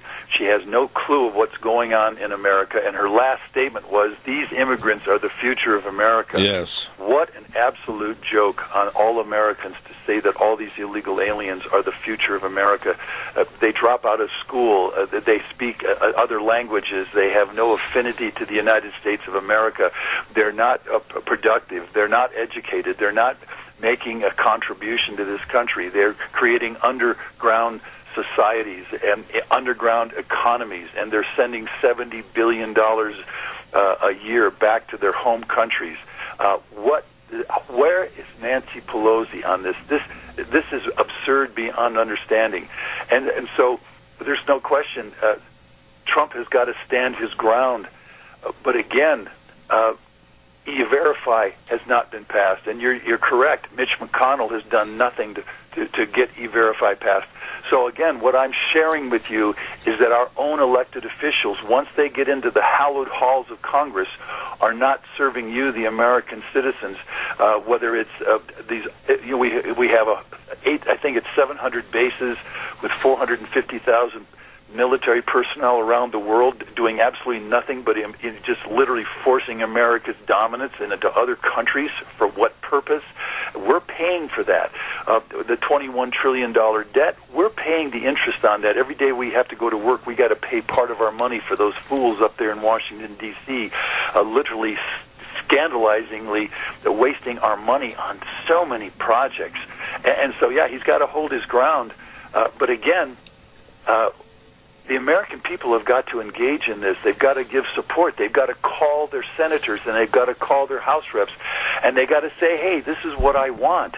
This is what we need. This is what we've got to do. But if you keep sitting back and you don't engage, again, a constitutional republic is not a spectator sport. Absolutely. And unfortunately, as my little paragraph and you just read is, Americans are not engaging, they're not participating, and they're watching what's happening to them, and they're not doing anything about it. So they will continue to become victims as this thing progresses. Wouldn't you like, honestly, wouldn't you like to have 5 minutes to where you and I could go into the same room with, like, let's say Cory Booker, or maybe Mitch McConnell, or maybe Paul Ryan, or whomever, and we look at these people, these pious preachers with self-inflated egos, and we let them know really how minimal they are. Well, I'd certainly like to do that. I'd like to give my program, the coming population crisis in America, with my slideshow to a joint session of Congress. I would rock them. Every person listening today, do you realize that at the current course we're on, we're about to add 35 million more people to this country in the next 10 years. So with the assumption that Zeb and I are going to be healthy and around here in 10 more years, what do you think it's going to be like to have 35 million more people added to this country? And most of them are going to be immigrants and their children. Does anybody understand that? I've tried to make that very clear, Zeb, because, 15 years ago when I started talking on your program, we've now added 40 million people. 40 million. The immigration into this country is displacing the American people. You're seeing it in your communities. You're seeing it in your schools. Well, guess what? 10 years from now, there will be absolutely, this is a demographic fact. We're importing all of these immigrants into this country, population overload. We're going to add 35 million more people in the next 10 years. Anybody have an understanding what the result or the long-term result of all that's going to be? I mean, you should just be in a gasping for your breath right now with that fact that we're about to add 35. We just added 40 million people since I started talking on your program, and we're about to add 35 million more. Well, and the way the Democrats have set this up, they've set themselves up even thinking that in today's modern age of technocracy and technology, they are not going to be found out about what their beliefs were 5, 10, 15 years ago. Every single one of them, whether it's Schumer, whether it's Steny Hoyer, whether it's that chubby little fat guy, Jerry Nadler, everybody had came out in 2006, 2007, in that era, and they all stood up at various Senate hearings and said, oh, well, we've got to control the border. We've got to stop illegal immigration. What happened? What happened to these people in the Democratic Party to where they're so sanctimonious and now they say open borders so that they literally can buy the votes? This is ridiculous. Well, and again, it shows you, I mean, Dianne Feinstein, I've seen the videos on her saying that we've got to secure the borders. We've got to stop this invasion in this country. Barack Obama said the same doggone thing. Bill Clinton, the sexual predator in the White House, he said the same doggone thing. And again, every one of these leaders understood it and or understands it, but look what has happened. They've all morphed into open borders people. And again, I want to make this clear. Does anybody have a clue what 35 million more foreigners are going to mean to our country sociologically, religiously, ethos, language-wise? We're going to see the United States, it'll be the divided or disunited states of America. It will not be the United States of America, folks. It will be, again, let me repeat this, the disunited States of America, or it will become the divided States of America. That's what we're facing with this onslaught of these people from all over the world that have nothing in common with the American people. And if you think diversity and multiculturalism is going to be the mainstay, the bouquet of this country, it will. All immigration is nothing but delayed violence, because that's what's coming with all of this multiculturalism and all of this infighting and all this language, literally linguistic chaos. There's no way to hold a country together with this kind of variety of all these people from all these different places with all these different worldviews. That's what we're facing. And besides the numbers, Zeb, it's beyond my understanding why anybody hasn't interviewed yours truly on national TV and on 60 Minutes on NPR, because I'm just about the only voice out there saying, what are you going to do with another 35 million more people? Yeah, and clarify something for me. Frosty, I'm almost out of time, and I want you to clarify something, because I think what you're saying, I believe it is, that with the 22 question mark million that are already here, illegal aliens, and that figure is very vague, it could be 30 million, it could be whatever, you're talking in addition to that number, so we're talking almost 60 million people, are we not? Oh, yeah. Again, any person listening to this show, go to numbersusa.org and download Immigration Off the Charts. It's a 10-minute video, and it will show you where we're headed. And it's not if. We are headed in this direction. We are about to add, I just told you, we've added 40 million people since I first spoke on the Zeb at the Ranch program. We have added 40 million through immigration. And that's not counting the illegals. We're now about to add another 110 million within 30 years. Wow. So, again, within 10 more years, 35 million more people. And then within 30 years, we will hit another 100 million people. 110 million people will be added to this country at the current rate of immigration into our country. Frosty Woldridge, I held you way over. I appreciate it. Have my voice on 60 Minutes. I should be right in front of David Muir and Scott Pelley, Leslie Stahl. I should be in front of Robert Siegel and NPR. But those people won't touch this. Why do I know? Because I've written them multiple times over the last 15 years, and they won't touch this subject. But this, you can ignore this thing, but this thing is coming into America like a bat out of hell. Yeah. Another 35 million people added in 10 years. Absolutely. That is going to happen to us if we don't change course and stop mass immigration into this country. I agree totally. Frosty Woldridge, Golden, Colorado, a dear, dear friend, and kicking off his part of the new year on our program. Take care, my dear friend, and we'll talk to you next Tuesday. God bless. Frosty, thank you. God bless. Thank you, Zeb. Thank you, sir. Always appreciate his being on the air. And it's the straight truth. All the numbers and everything that he mentioned, you can look it up. That's the problem with people being complacent. They don't want to take the time and the effort to prove information to themselves. Don't forget our friends at Let's Ride, 270 Highway 24 between Rupert and the World. They're open Monday through Friday, 9 to 6, Saturdays 9 to 4. Oh, my goodness sakes, they've got all the snowmobiles. They've got snowmobiles here, snowmobiles there, all over the place, and a great big accessory department, too. Oh, and don't forget they got all the snow plows for your four-wheelers. Oh, boy, I bought one about 3 years ago, and do I ever use it? It's helped me a lot. Hey, I tell you what, I appreciate these folks with the service department that keep you running and great, great people in the sales department to help you. Let's Ride. 270 Highway 24 between Rupert and the World. Yes, it's true, where the fun is sold. Really good folks.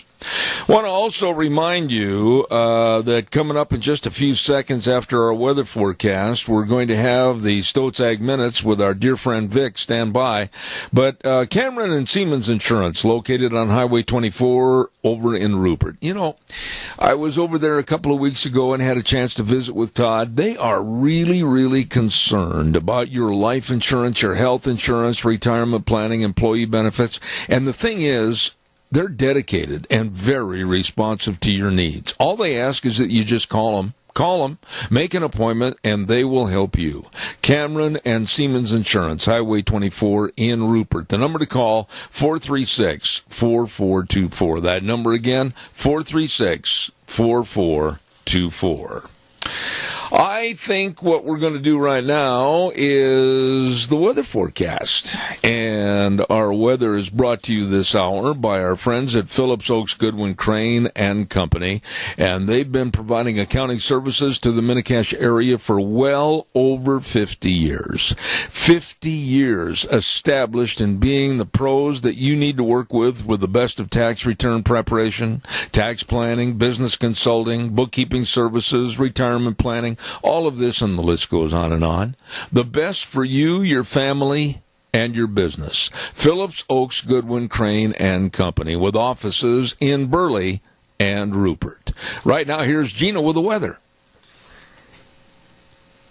Looking at partly sunny skies for today and still a little bit on the breezy side. Here's your weather forecast. High of 34 is what we're looking at. Winds out of the east-northeast, right around 10 miles an hour. Gusts as high as 21 miles an hour under partly sunny skies. Tonight, the clouds are going to be rolling in, low of about 28. Tomorrow, partly sunny skies, high of 40, slightly breezy. Wednesday night, 30% chance of rain showers before midnight. Cloudy skies with a low of 28.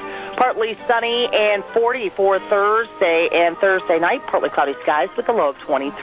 That's a look at your weather forecast for Zeb at the Range. And Gina, thank you very much. Not a bad forecast at all for this time of the year, and brought to you by our friends at Phillips Oaks Goodwin Crane and Company. As I said, providing accounting services to the Mini-Cash area for well over 50 years. And don't forget, they can help you, your family, and your business. All you got to do is just call, make an appointment, and they are there to serve you. Phillips Oaks Goodwin Crane and Company, with offices in Burley and Rupert. Just a little side note of something else that I didn't have time to say earlier this morning about Alexandria Ocasio-Cortez shooting off her shotgun mouth before her BB gun brain was engaged. She, yesterday or the day before, was calling on numerous broadcasts President Trump a definite racist, and she was going after everybody. They're not doing this, so-and-so's not doing that, Trump's a racist, etc. Well, of all things and of all people, guess who tried to trim her feathers back a little bit? Whoopi Goldberg, of all people, made the mention to this little girl of only 29 years old, maybe before you start telling all of us how to live and what to change, you should grow up and find a little bit more about your job and what you can do in the community.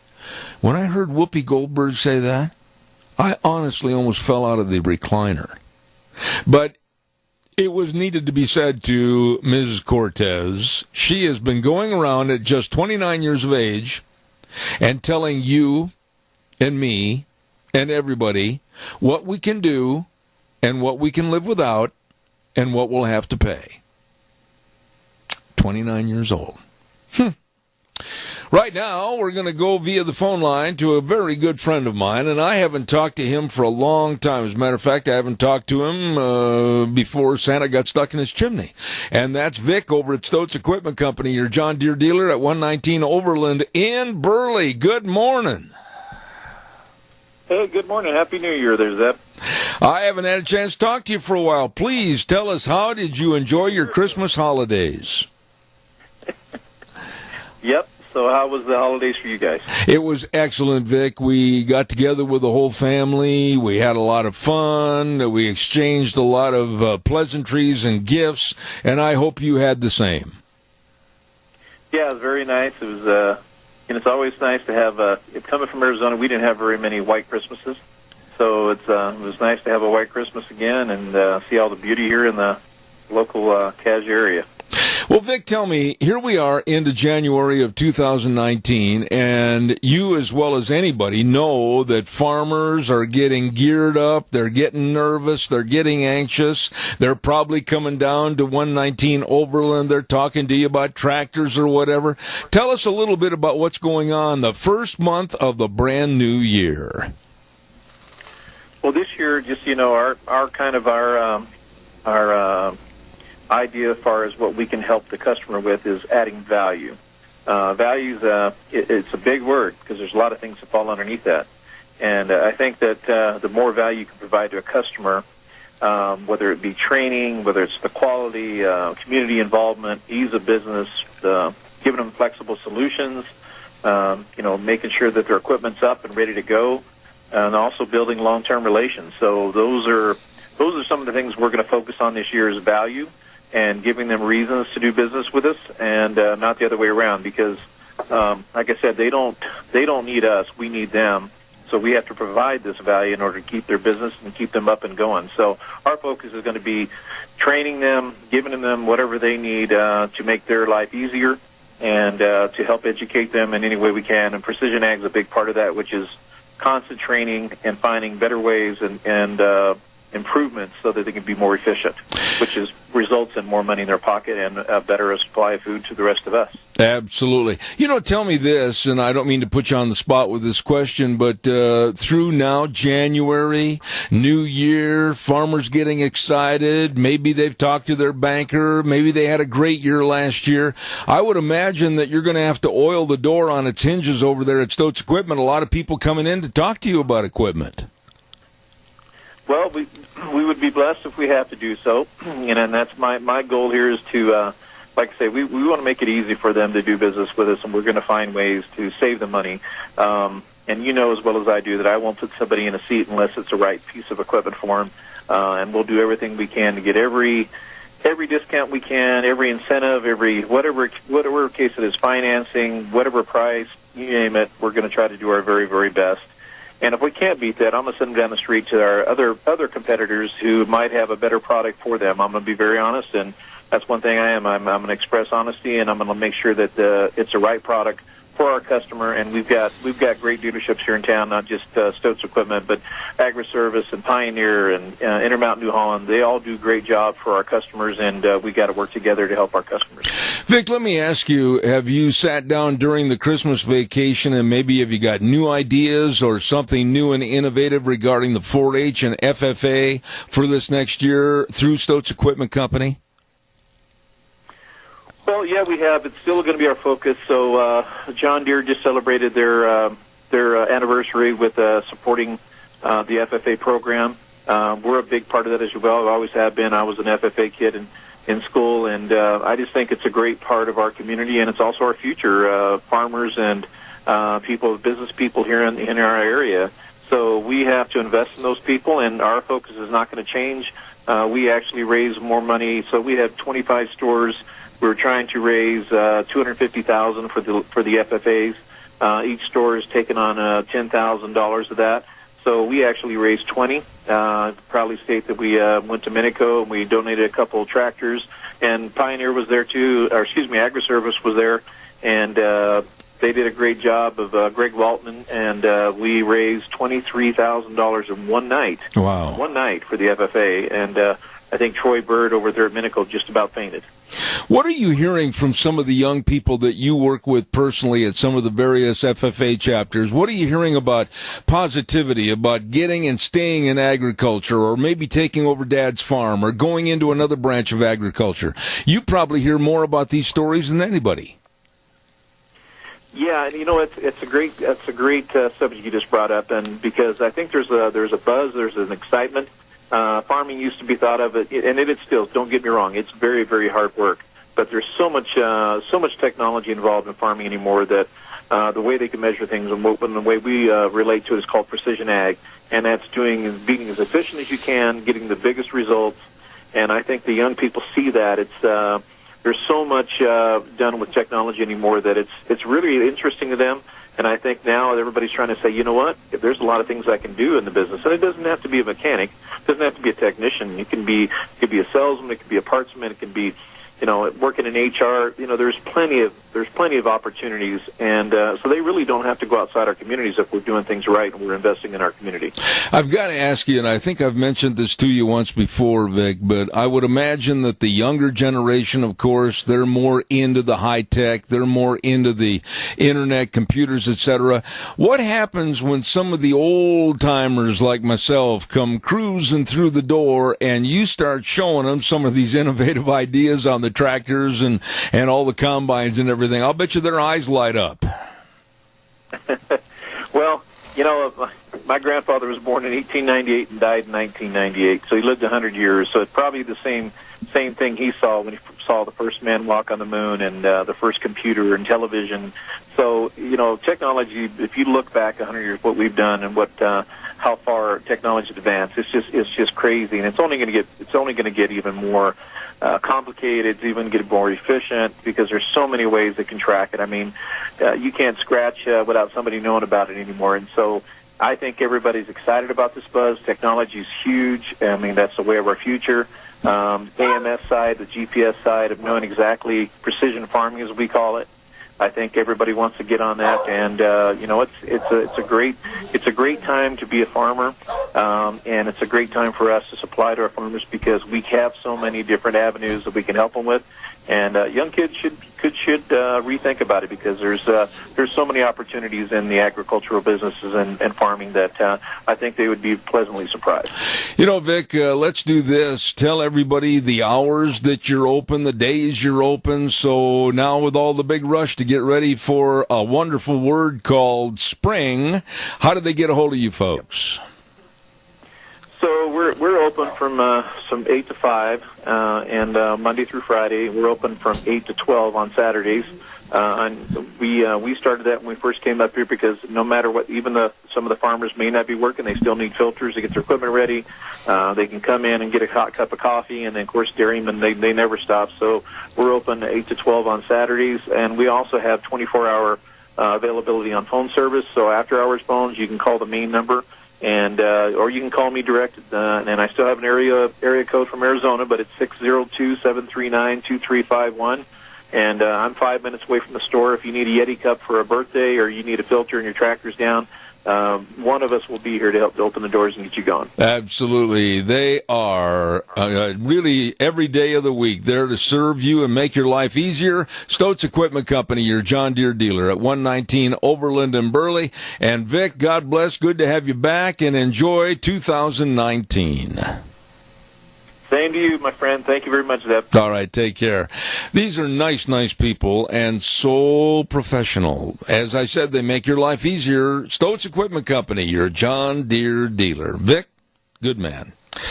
Okay, let's see what we got to cook here. We're going to have Dr. History. We have not had Dr. History on the program with us for the last couple of weeks due to the Christmas and New Year's break, and we're looking forward to having him back on the show this morning. And then at 10:32, don't miss John Zamirik. He's going to be on the air. He writes for thestream.org, and he's got a wonderful, wonderful piece that he's just written about the Border Patrol and illegal immigration.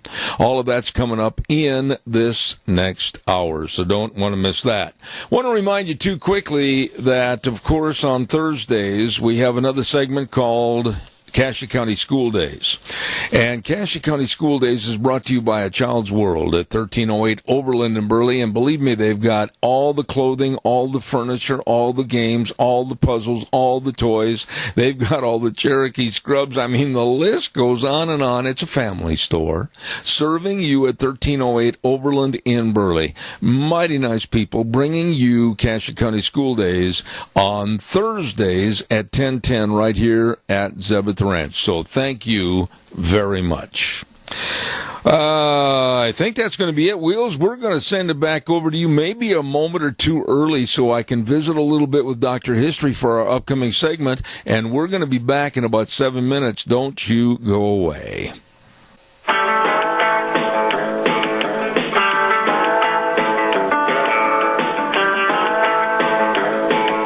I almost missed the theme song coming in. Good morning, everybody. Zeb at the Ranch. And, of course, I'm Zeb Bell with our major sponsor, your Magic Valley, Les Schwab Tire Centers, all 7 locations serving you. And, of course, some of our great advertisers like Burley Physical Therapy and Rehabilitation at 1263 Bennett Avenue, Suite 2 in Burley, helping you get back to being you. Excuse me, sir. We normally don't leave the door open and let the homeless walk in. What's your name? All right, that's enough. This has been the longest I have not been on. I was 2 weeks. I thought it was 3. Well, yeah, it is. It's been 3 weeks. Yeah. So, because Christmas and New Year's, yeah. you know. Did you enter our guest book and sign in? Well, not yet, but I will. Okay. Before I leave. Did you have a good Christmas season? Did. You know. No, you had 934 people there. Well, not quite, but it people in and out, you know, revolving door, family, kids, grandkids. Oh, and of course, doors left open. And, of course, a week ago, as you remember, January 1st, New Year's Day was a big celebration because it was my birthday.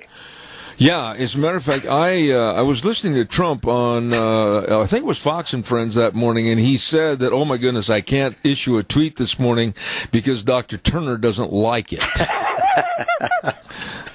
Oh, anyway, you know, another birthday, and I know it's sure old. It's just another number. But, yeah, it is. Man, that kind of hit me in the head. Well, wait till next year, buckaroo. I know. Okay. Yeah. Okay. What are we going to talk about? Okay, so I'm taking this from a book called 6 Decades Back, and this is the guy I've told you about. His name is Charles Walgamon. Oh, yeah, he used to live over here. Right, he lived at the City of Rocks and at the Rock Creek Station, and so this is a story out of his book, what he tells, that happened right here by us, and I'll talk about some of the places that we both know about. Maybe we should step outside and see if he's still there. It's windy, and it's cold out there. Or not. So I'm going to step out on a limb and say, if anybody knows of a guy named George Goodhart, let me know. Because this is a story about this guy named Charles Goodhart, all right? I've heard that name. Okay, well, yeah, there may be some relatives still around this area. Okay, So, all right. Anyway, so George had been camped at a place called Rattlesnake Stage Station. Oh. Now, for those of you that don't know, that's actually about 7 miles northeast of Mountain Home. So between us and Boise is Mountain Home, where they have the Air Force, and about 7 miles from there is where the stage station was. Wouldn't that be on that highway that comes down Over to into Mountain Fairfield? Home from Fairfield? It could be, yeah, northeast. I think so, yeah. And actually, that was originally Mountain Home, by the way. They actually moved. They had a stage station and a mail, so you could get mail there. I didn't know. And they moved it down to where it is now, where Mountain Home is. Really? Yeah. But So- that road coming in, I can't think of the highway number. Yeah, from Fairfield over, I can't remember either. Yeah. Yeah, anyway, so he'd been camped at the station for a couple of weeks, and one afternoon he saddled his horse and he rode to a construction camp of the Oregon Short Line Railroad, and he was going to get the mail that might be there for himself or those who lived at the station. Well, it had been several days since anyone had called for the mail, and there was quite a bundle of papers that had accumulated. So George divided them into 2 bundles and tied them to his saddle. Now, it was a considerable distance from the construction camp to Rattlesnake Station. That's hard to say. It is. So night came on before George reached camp.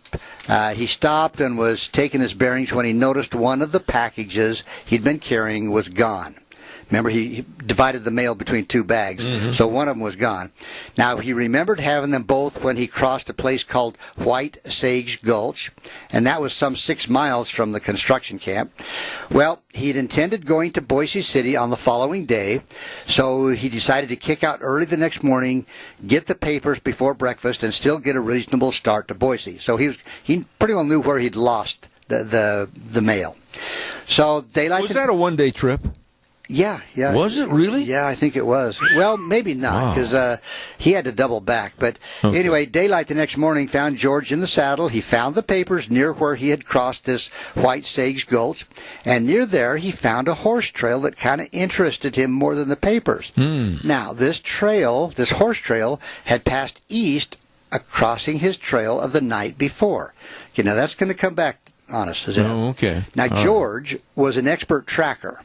And you know how good some of those guys were. I mean, they were amazing. Yeah. But for some time, since the Indians had stopped making trouble, he'd spent most of his time helping the civil authorities run down horse thieves and bad men who had come into the country with the railroad. And as George kind of leaned forward in his saddle and he's looking at these tracks. Now, this is amazing to me, Zeb. With his trained eyes, he found there were 6 horses with 3 riders, each rider leading a horse. Now, I'm just amazed that he, number one, could figure out that there were 6 horses and that 3 of them were being ridden and the other 3 weren't. I went to school with a guy that was an excellent tracker, and he could put his ear down on a railroad track and then look at you and say, "Train coming." Train coming, yeah. Now, the other thing, he found that 5 of the horses were shod and 1 horse was not. In the snow, he found all that. No, this was in the summertime. Oh, it was summertime. Yeah. Okay. So actually, that's almost tougher, I think. Depending on the dirt. But anyway, George followed the trail for a little ways to find the general course that they had taken. He could see that the riders were acquainted with the country because they were avoiding the construction camps in their general course up the Snake River. Now, so he left the trail, just kind of making a note in his mind, and he rode to the camp. He ate a good breakfast, then he headed for Boise City. Following the old stage road at the crossing of a place called Indian Creek, he found 3 men that were looking for horse thieves. Now, these guys, George didn't know these guys, and he asked them, about the horses and one thing and another. And they said, well, there's a man that's leading 5 horses that have been stolen. Oh. Okay, so right there, and George, he told them that the night before that some man had stolen some horses from the racetrack at Boise, 5 head of very fine horses and a saddle. Now, there was quite a bit of money that had been offered by the owner for the return of the horses, and the sheriff had also added an additional sum for their capture. Now, these men that were hunting the horse thieves told George that they had scoured the country from Indian Creek to Boise City, but no signs had been found. And they felt sure that the thieves had left Boise, but from a different direction. Now, George, keep in mind, he's kind of a quiet guy, and he saw these tracks, and at this point he thinks that these three thief hunters are probably the stupidest guys in the world as far as trying to track the horse thieves. But he didn't say anything, and he said goodbye, and he moved on towards... Well, he didn't tell him what he saw. No. Because he didn't really know a lot yet. Okay? I see. So he's moving on towards Boise. He rode directly to the stable of the sheriff, because this is where he kept his horse when he was in town. Well, when the sheriff was aware of his presence, they asked his help in hunting the horse thief.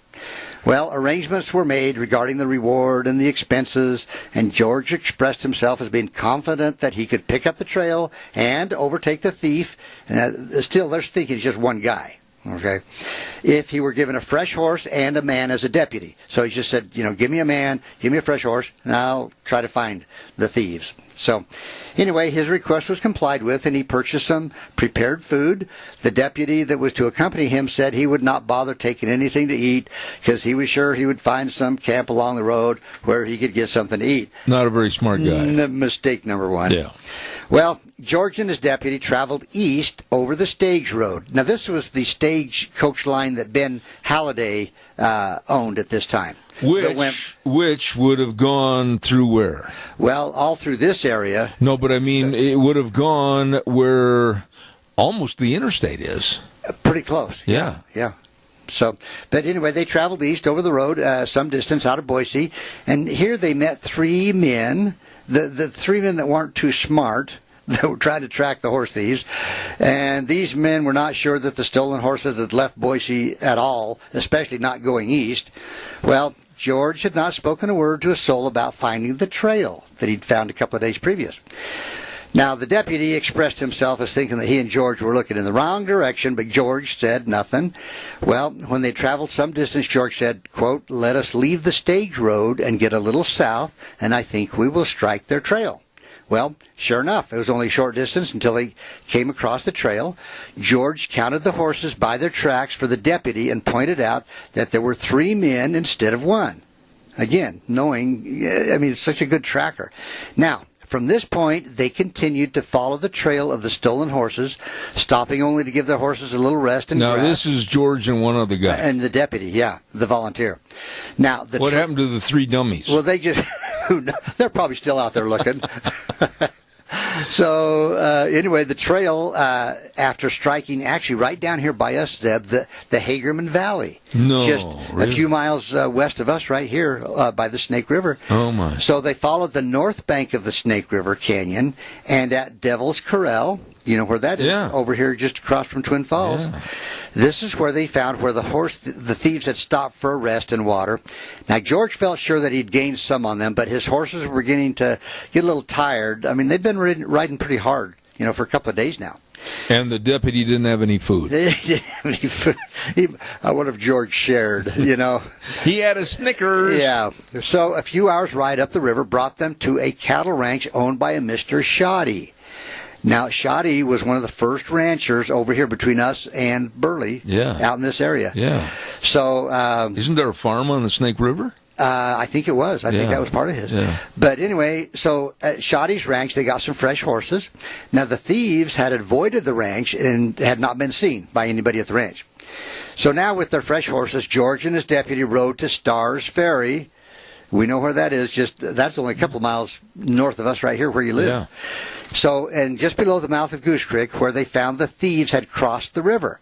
Now, Mr. Starr informed George that there were three men, pretty rough-looking characters with the outfit, and Mr. Starr was sure that they were headed for Salt Lake. For some reason. Wait a minute, I thought you said they went north across the river. Okay, well, so they gave the impression. Oh, the plot thickens. To Mr. Starr that they were going to head south to Salt Lake. Well, they had asked about the road to Albin. Okay, that's probably why he thought, oh, yeah, you guys are headed to Corinne, Utah, and down that way. And they were only 7 or 8 hours ahead of George and his deputy, so not that far of a head start. Now, George felt sure that the thieves had kind of deceived Mr. Starr as to their intended destination, and as they traveled around the ferry, it was impossible to follow their tracks. He kind of lost their tracks for a little bit.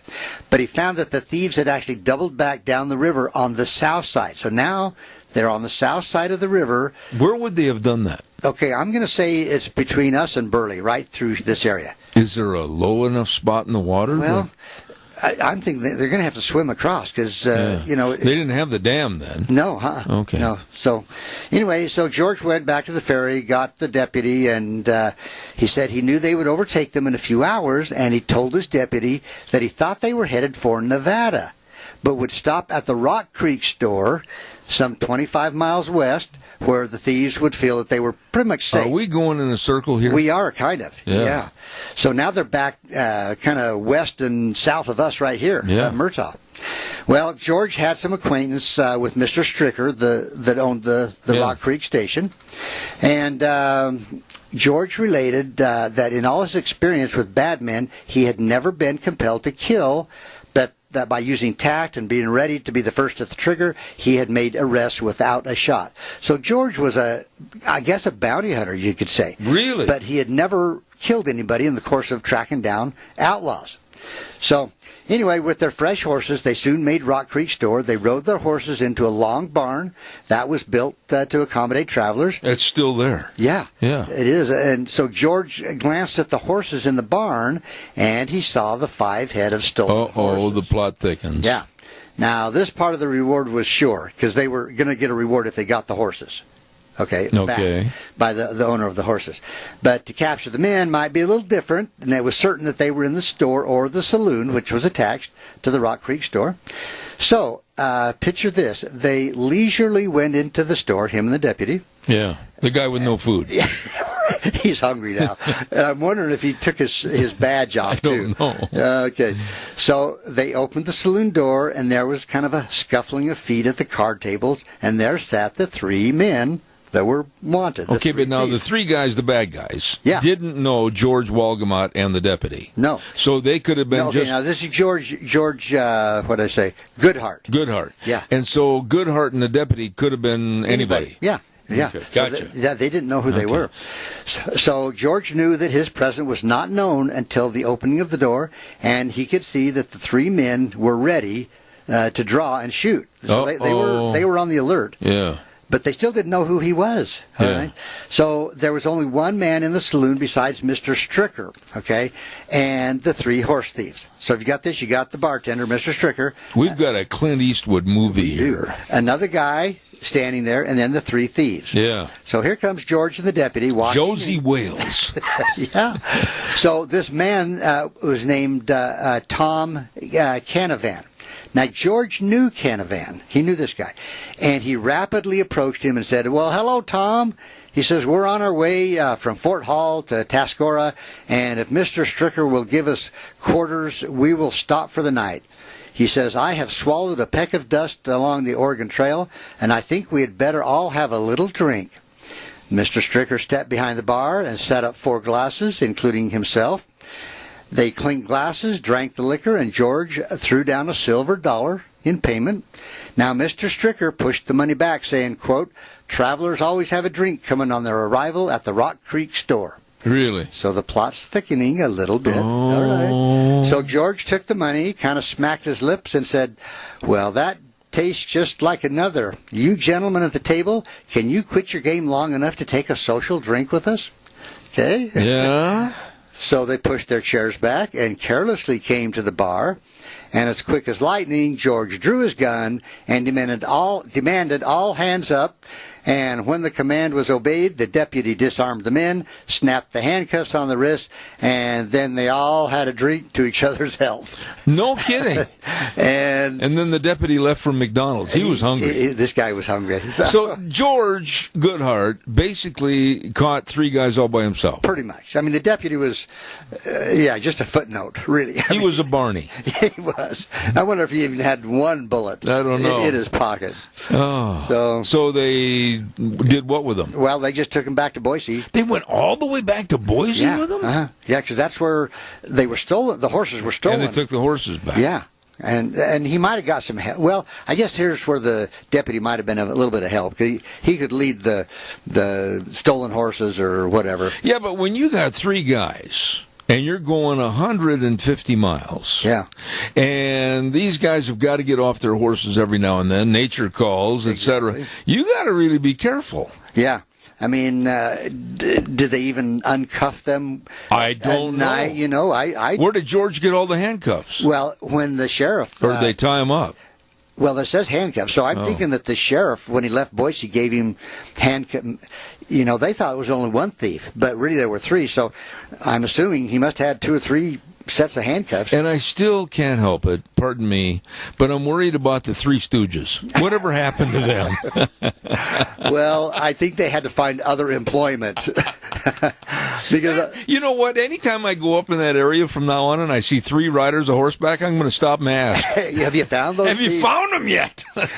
But you know, these trackers were amazing. And, yeah, I mean, these guys, well, just for an example, if they saw, there was a bird called the mud dauber, I think is called. And if they were out in the middle of the desert, okay, and they saw a mud dauber flying with mud in its beak, they knew the bird was coming from water. If the bird was going another direction, didn't have any mud in his beak, they knew that he was headed for water. And so to try to find a place to get water out in the middle of nowhere, and then just so many other little things like the tracks, and being able to tell how long. Can you do that kind of stuff? I have a hard time even seeing the bird, let alone. Well, no, but I mean, the only time I can track anything is in the wintertime when it snows and somebody drives in my yard and I can come home and say, Dan, somebody's been here.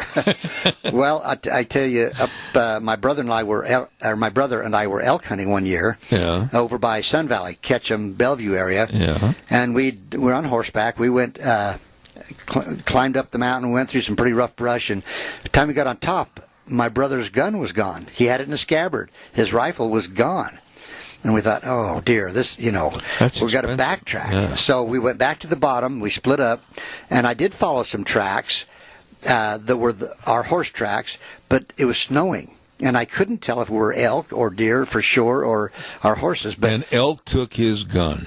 It did. And anyway, as I was walking and climbing, going through brush and one thing and another, I came into a clearing, and I knew that we'd gone across that clearing and gone out through some really heavy, dense brush on the other side. So I started climbing through that, and believe it or not, there in that heavy brush, I found the rifle. You did find it? Still in the scabbard, and yeah.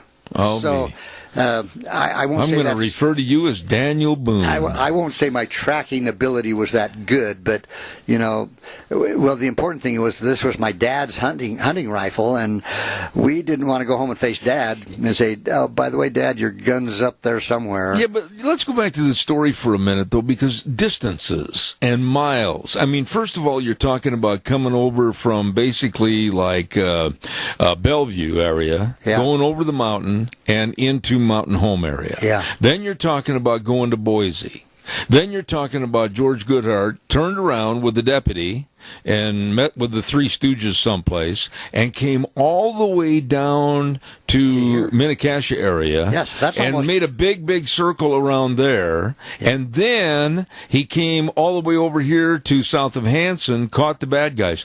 I mean, we're not talking 150 miles. No. We're talking well over 225. Well, then that's one way. Yeah. I mean, so we got to say, how long did it take him? 400 miles, 450 maybe. Oh, so yeah. It really doesn't say how long it took because to go from here back to Boise, he had to take at least 3 days. And the deputy is going to starve to death. He's probably starting to chew on his gloves or something. People that go out in the wintertime or any time and they're not prepared for the elements. Oh, well, we don't need to. I'll be back in a couple hours. That's stupid.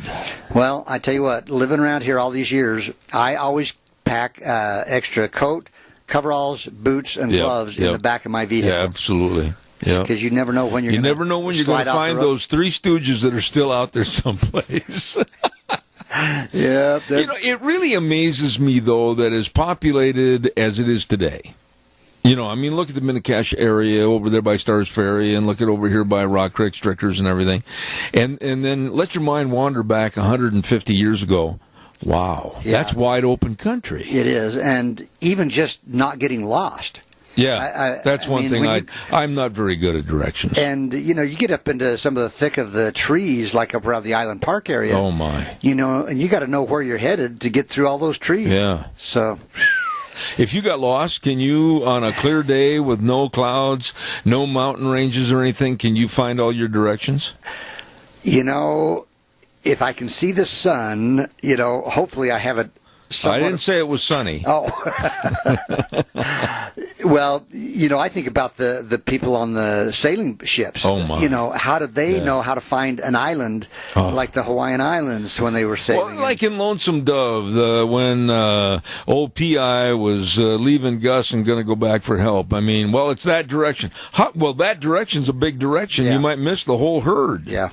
Yeah, it's amazing to me. But, as they say, the Indians followed the trails that the deer and the elk made. Yeah. The Indians followed those trails. The trappers followed their trails.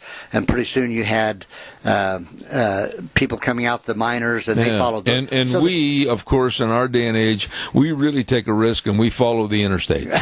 and hopefully not get lost. Hey, that was a great story. I appreciate that one. Charles Goodhart, if anybody knows this guy or relatives... And I'm not even sure where he was from.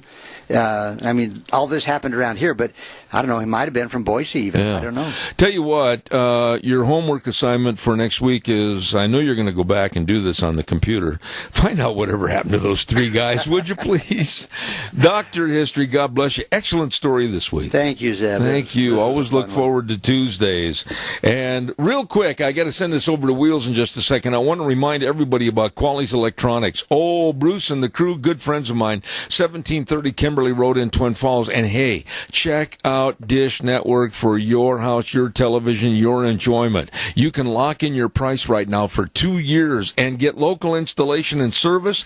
And if you tell them my name when you go in the door at 1730 Kimberly Road, they'll give you an extra $50 credit off your first bill when you mention my name. Zeb at the Ranch. Stop in. See the great, great folks today at Quality's Electronics, 1730 Kimberly Road in Twin Falls. And be sure and check out Dish Network and their installation.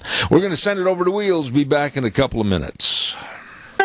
And now, back to Zeb at the Ranch on AM 1230 KBAR. To reach Zeb, call 436-2244 or toll free 1-866-927-4587. And now, here is Zeb Bell. Thank you very much and welcome back to our last half hour. The next gentleman on my program, and I'm not saying this to just build his ego, I'm telling it because it's the truth.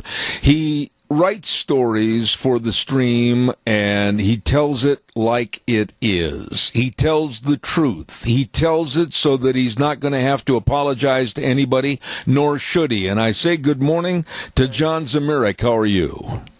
I'm still trying to get him on the phone line. That kind of a build-up, and you don't have him. I know. I apologize. All right, hurry and keep calling. Thank you. Will do, sir. All right, thank you. Man, I hope he's available and all goes well. And in the interim, if you would, please give us a call at 436. That happens every time. I give a sterling introduction, and then they're not there. But give us a call at 436-2244, 1-866-927-4587. Please give me a call. I would love to talk to you. What have we got cooking today and tomorrow? Tomorrow, Dave Bego's going to be on the program. Holy smokes, have we got some great people coming on tomorrow. We've got Ryan Morrow. And, of course, he's worked with anti-terrorist organizations here in this country. And we've got Megan Barth going to be on. Dave Bego's going to be on. Woo! Home Run City tomorrow. Going to be outstanding. Wheels, did we catch anybody at those two numbers I gave you? I've not had any luck yet, but I'm still trying. All right, keep going, buddy. Just to show you that if the environmental groups don't get their way and they don't have everything their way, they take their football and they go home. That's right. Environmental groups, it was in the paper this morning, in Oregon, have announced yesterday that they have withdrawn from the talks on how to manage the state's rebounding wolf population because of what they call a broken process.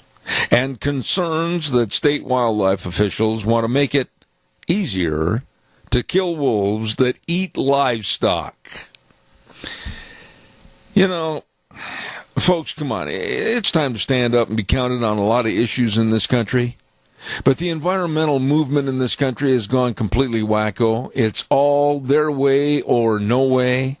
And if they don't get a complete, and my dear, dear friend Jack Euler can attest to that. I'm going to try to get Jack on the air someday this week. Wheels, do we have him on the line? I've not been able to get him yet. All right, well, we'll take this call. Caller, good morning. You're on the air. Oh, yeah, when you were talking to Dr. History there, you talked about that road around Fairfield. That's Highway 20. Highway 20, I think that is the old stage road from Bellevue over to what now is Mountain Home area. And isn't there out about maybe 15, 20 miles outside of Mountain Home going back to the east? Isn't that where that rattlesnake stage station used to be? I haven't got a clue. If it was there, it's not there now. Well, no, but history has a tendency to kind of wreck the timbers and everything else, but I'm pretty sure I know about where it was. Thank you, Highway 20. I forgot what highway it was. Appreciate it, my friend. Thanks for calling. All right, sir. Thank you. Calls welcome, 436-2244, 1-866-927-4587. Come on. Yes. I was just going to let you know I have John on the phone for you now. Very good, very good. And we say a good morning again to a man that pulls no punches and tells it like it is. And that's, of course, John Zemerick. John, good morning, sir. How are you? I'm fine, thanks. Sorry, I had another show that was going long. I tried to get my PR person to email you to let you know, but I guess the message didn't get through. Not a problem. Listen, John, I want to get right into this article, and I compliment you, and I don't give compliments loosely.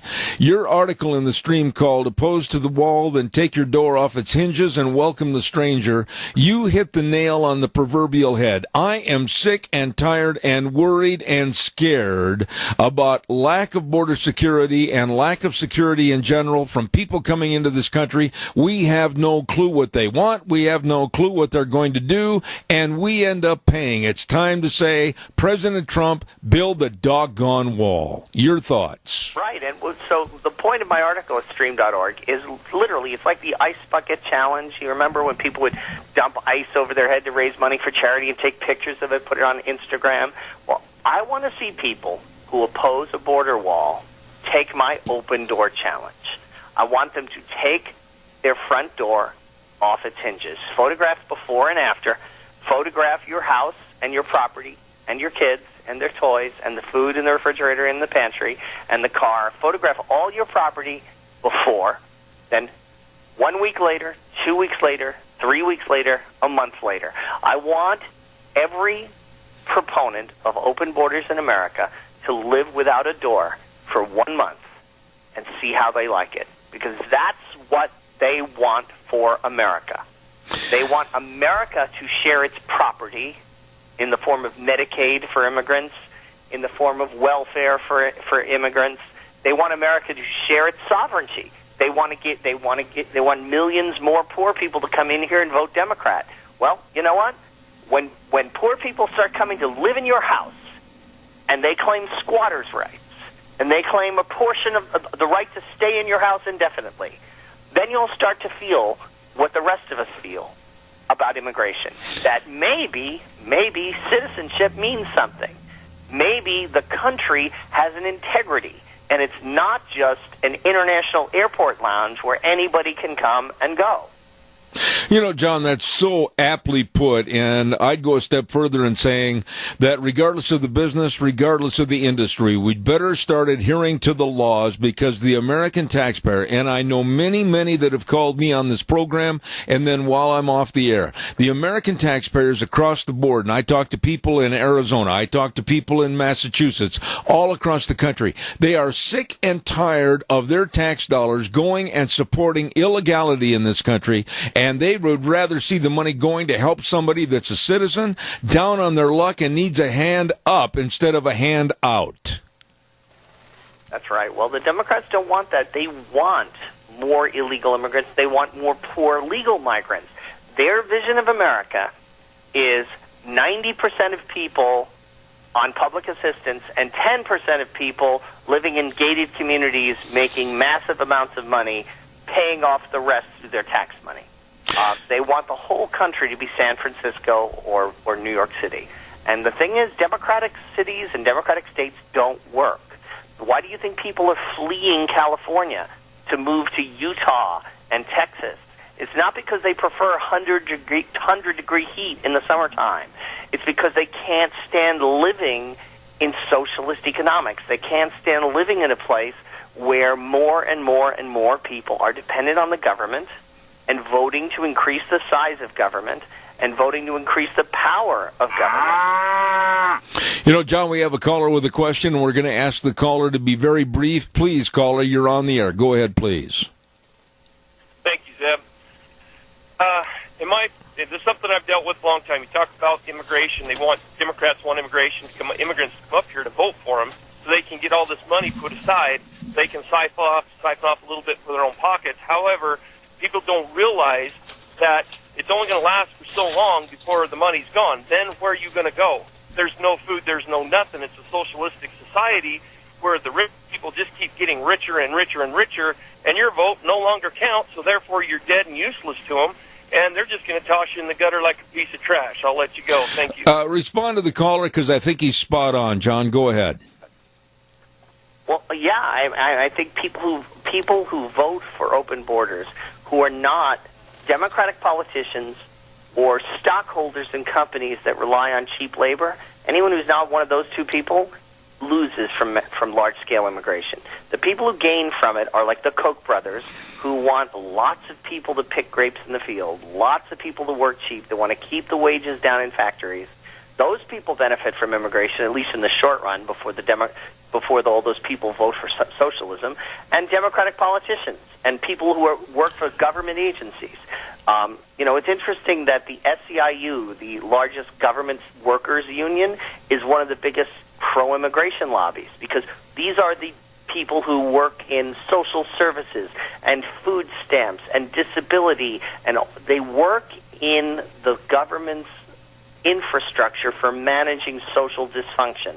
So they benefit from more social dysfunction. They benefit from more social problems. The more drug addicts we have, the better off these government workers are. The more fatherless children there are, the more jobs there are for the social workers.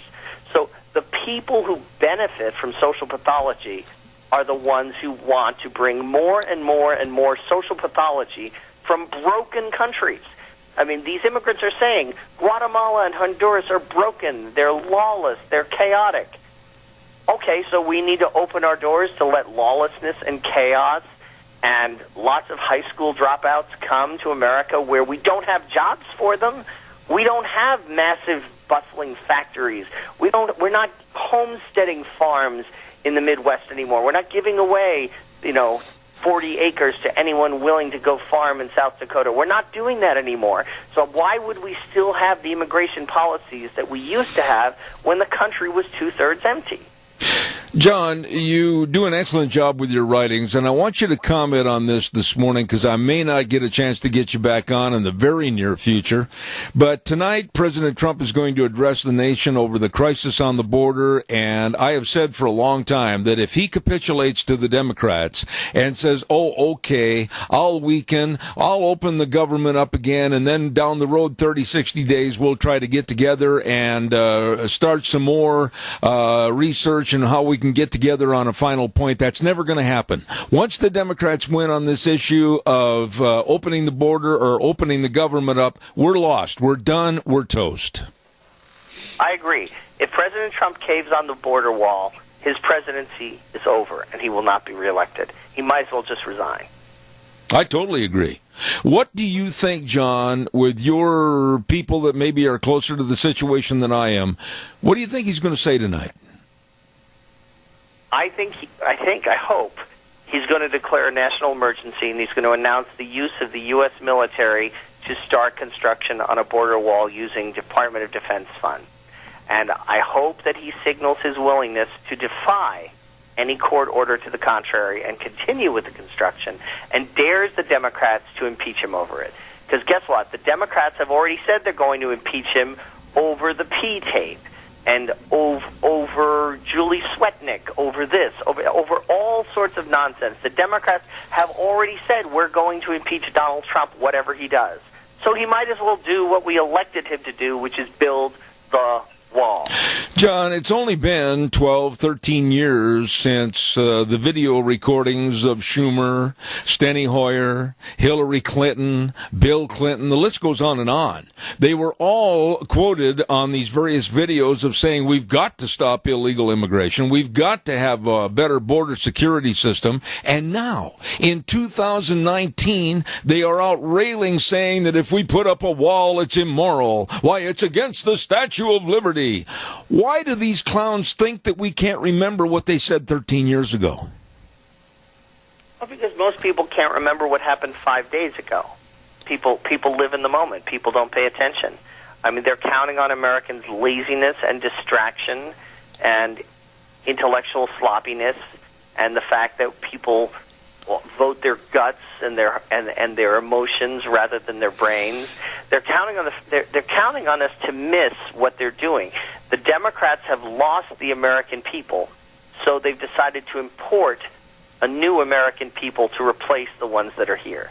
As black Americans walk away from the Democratic Party, as Hispanics support Trump every bit as much as they supported George W. Bush, as people see that these government programs are a dead end and that mass immigration is actually harming the poorest Americans, especially non-white Americans, that blue-collar whites are being devastated, that there hasn't been a pay raise for the working class adjusted for inflation in the last 40 years because of immigration, the Democrats have seen they can't hold on to the American voting base, so what they need to do is simply import enough foreigners to turn 50 states blue. They need to do the California model on a national basis. So this is a make-or-break issue for the Democratic Party as much as for the Republican Party. I want to point out something that Ann Coulter said. A Republican candidate has not won the popular vote for president since 1992, except for 2004. Wow. When we were at the height of the Iraq War. Every other time, the Republicans have lost, or we won a narrow vote we won in the Electoral College. But the Democrats have, by bringing in almost 1 million low-skilled workers a year, have stuffed the rafters with new voters for the welfare state, for food stamps, for Medicaid. If they can only win by continuing to do that. But if we let them do that, we will never again elect a Republican president. If Donald Trump caves on this wall, this may be the last term of a Republican president in our lifetime. I totally agree. Real fast, I want you to give me, I've only got about 90 seconds left, Alexandria Ocasio-Cortez. This woman at 29 years of age seems to have upset the apple cart. People are listening to this little girl that's not very knowledgeable. How afraid are you of her and others of her ilk? She's got personality, she's got style, she's likable, she's attractive, she's dangerous. She could be the next Huey Long. She could well be the next Barack Obama. Barack Obama had no accomplishments. He had no expertise. He had not even a single term as junior senator from Illinois, and he got elected president. We do not underestimate the Democrats' willingness to lower their standard. Real quick, tell us about the book, The Politically Incorrect Guide to Immigration, written by you and Al Parada. How's it going, and where can it be obtained? It's going well, and it's your one-stop guide for the immigration issue. Thanks for mentioning it. Get it at Amazon. It probably is not in your local bookstores. Or you could go and special order it to drive the clerk crazy. But The Politically Incorrect Guide to Immigration is the last book you'll need to read on the immigration issue. John, I wish we had more time. I always look forward to having you on the program. God bless you, my dear friend, and come back soon. Have a great day. Thank you, sir. John Zamirak, and tells it like it is with what's going on or not going on with border security. Holy cow, we've got to get a weather forecast on here real quick, brought to you by Scarrows Meats, 331 North Road, Jerome. The number to call, 324-7657, or you can go to their website, scarrowsmeats.com. Oh, all the delicious meats for you and your family and every occasion at Scarrows Meats. Right now, here's Gina with the weather. Looking at partly sunny skies for today and still a little bit on the breezy side. Here's your weather forecast. High of 34 is what we're looking at. Winds out of the east-northeast, right around 10 miles an hour. Gusts as high as 21 miles an hour under partly sunny skies.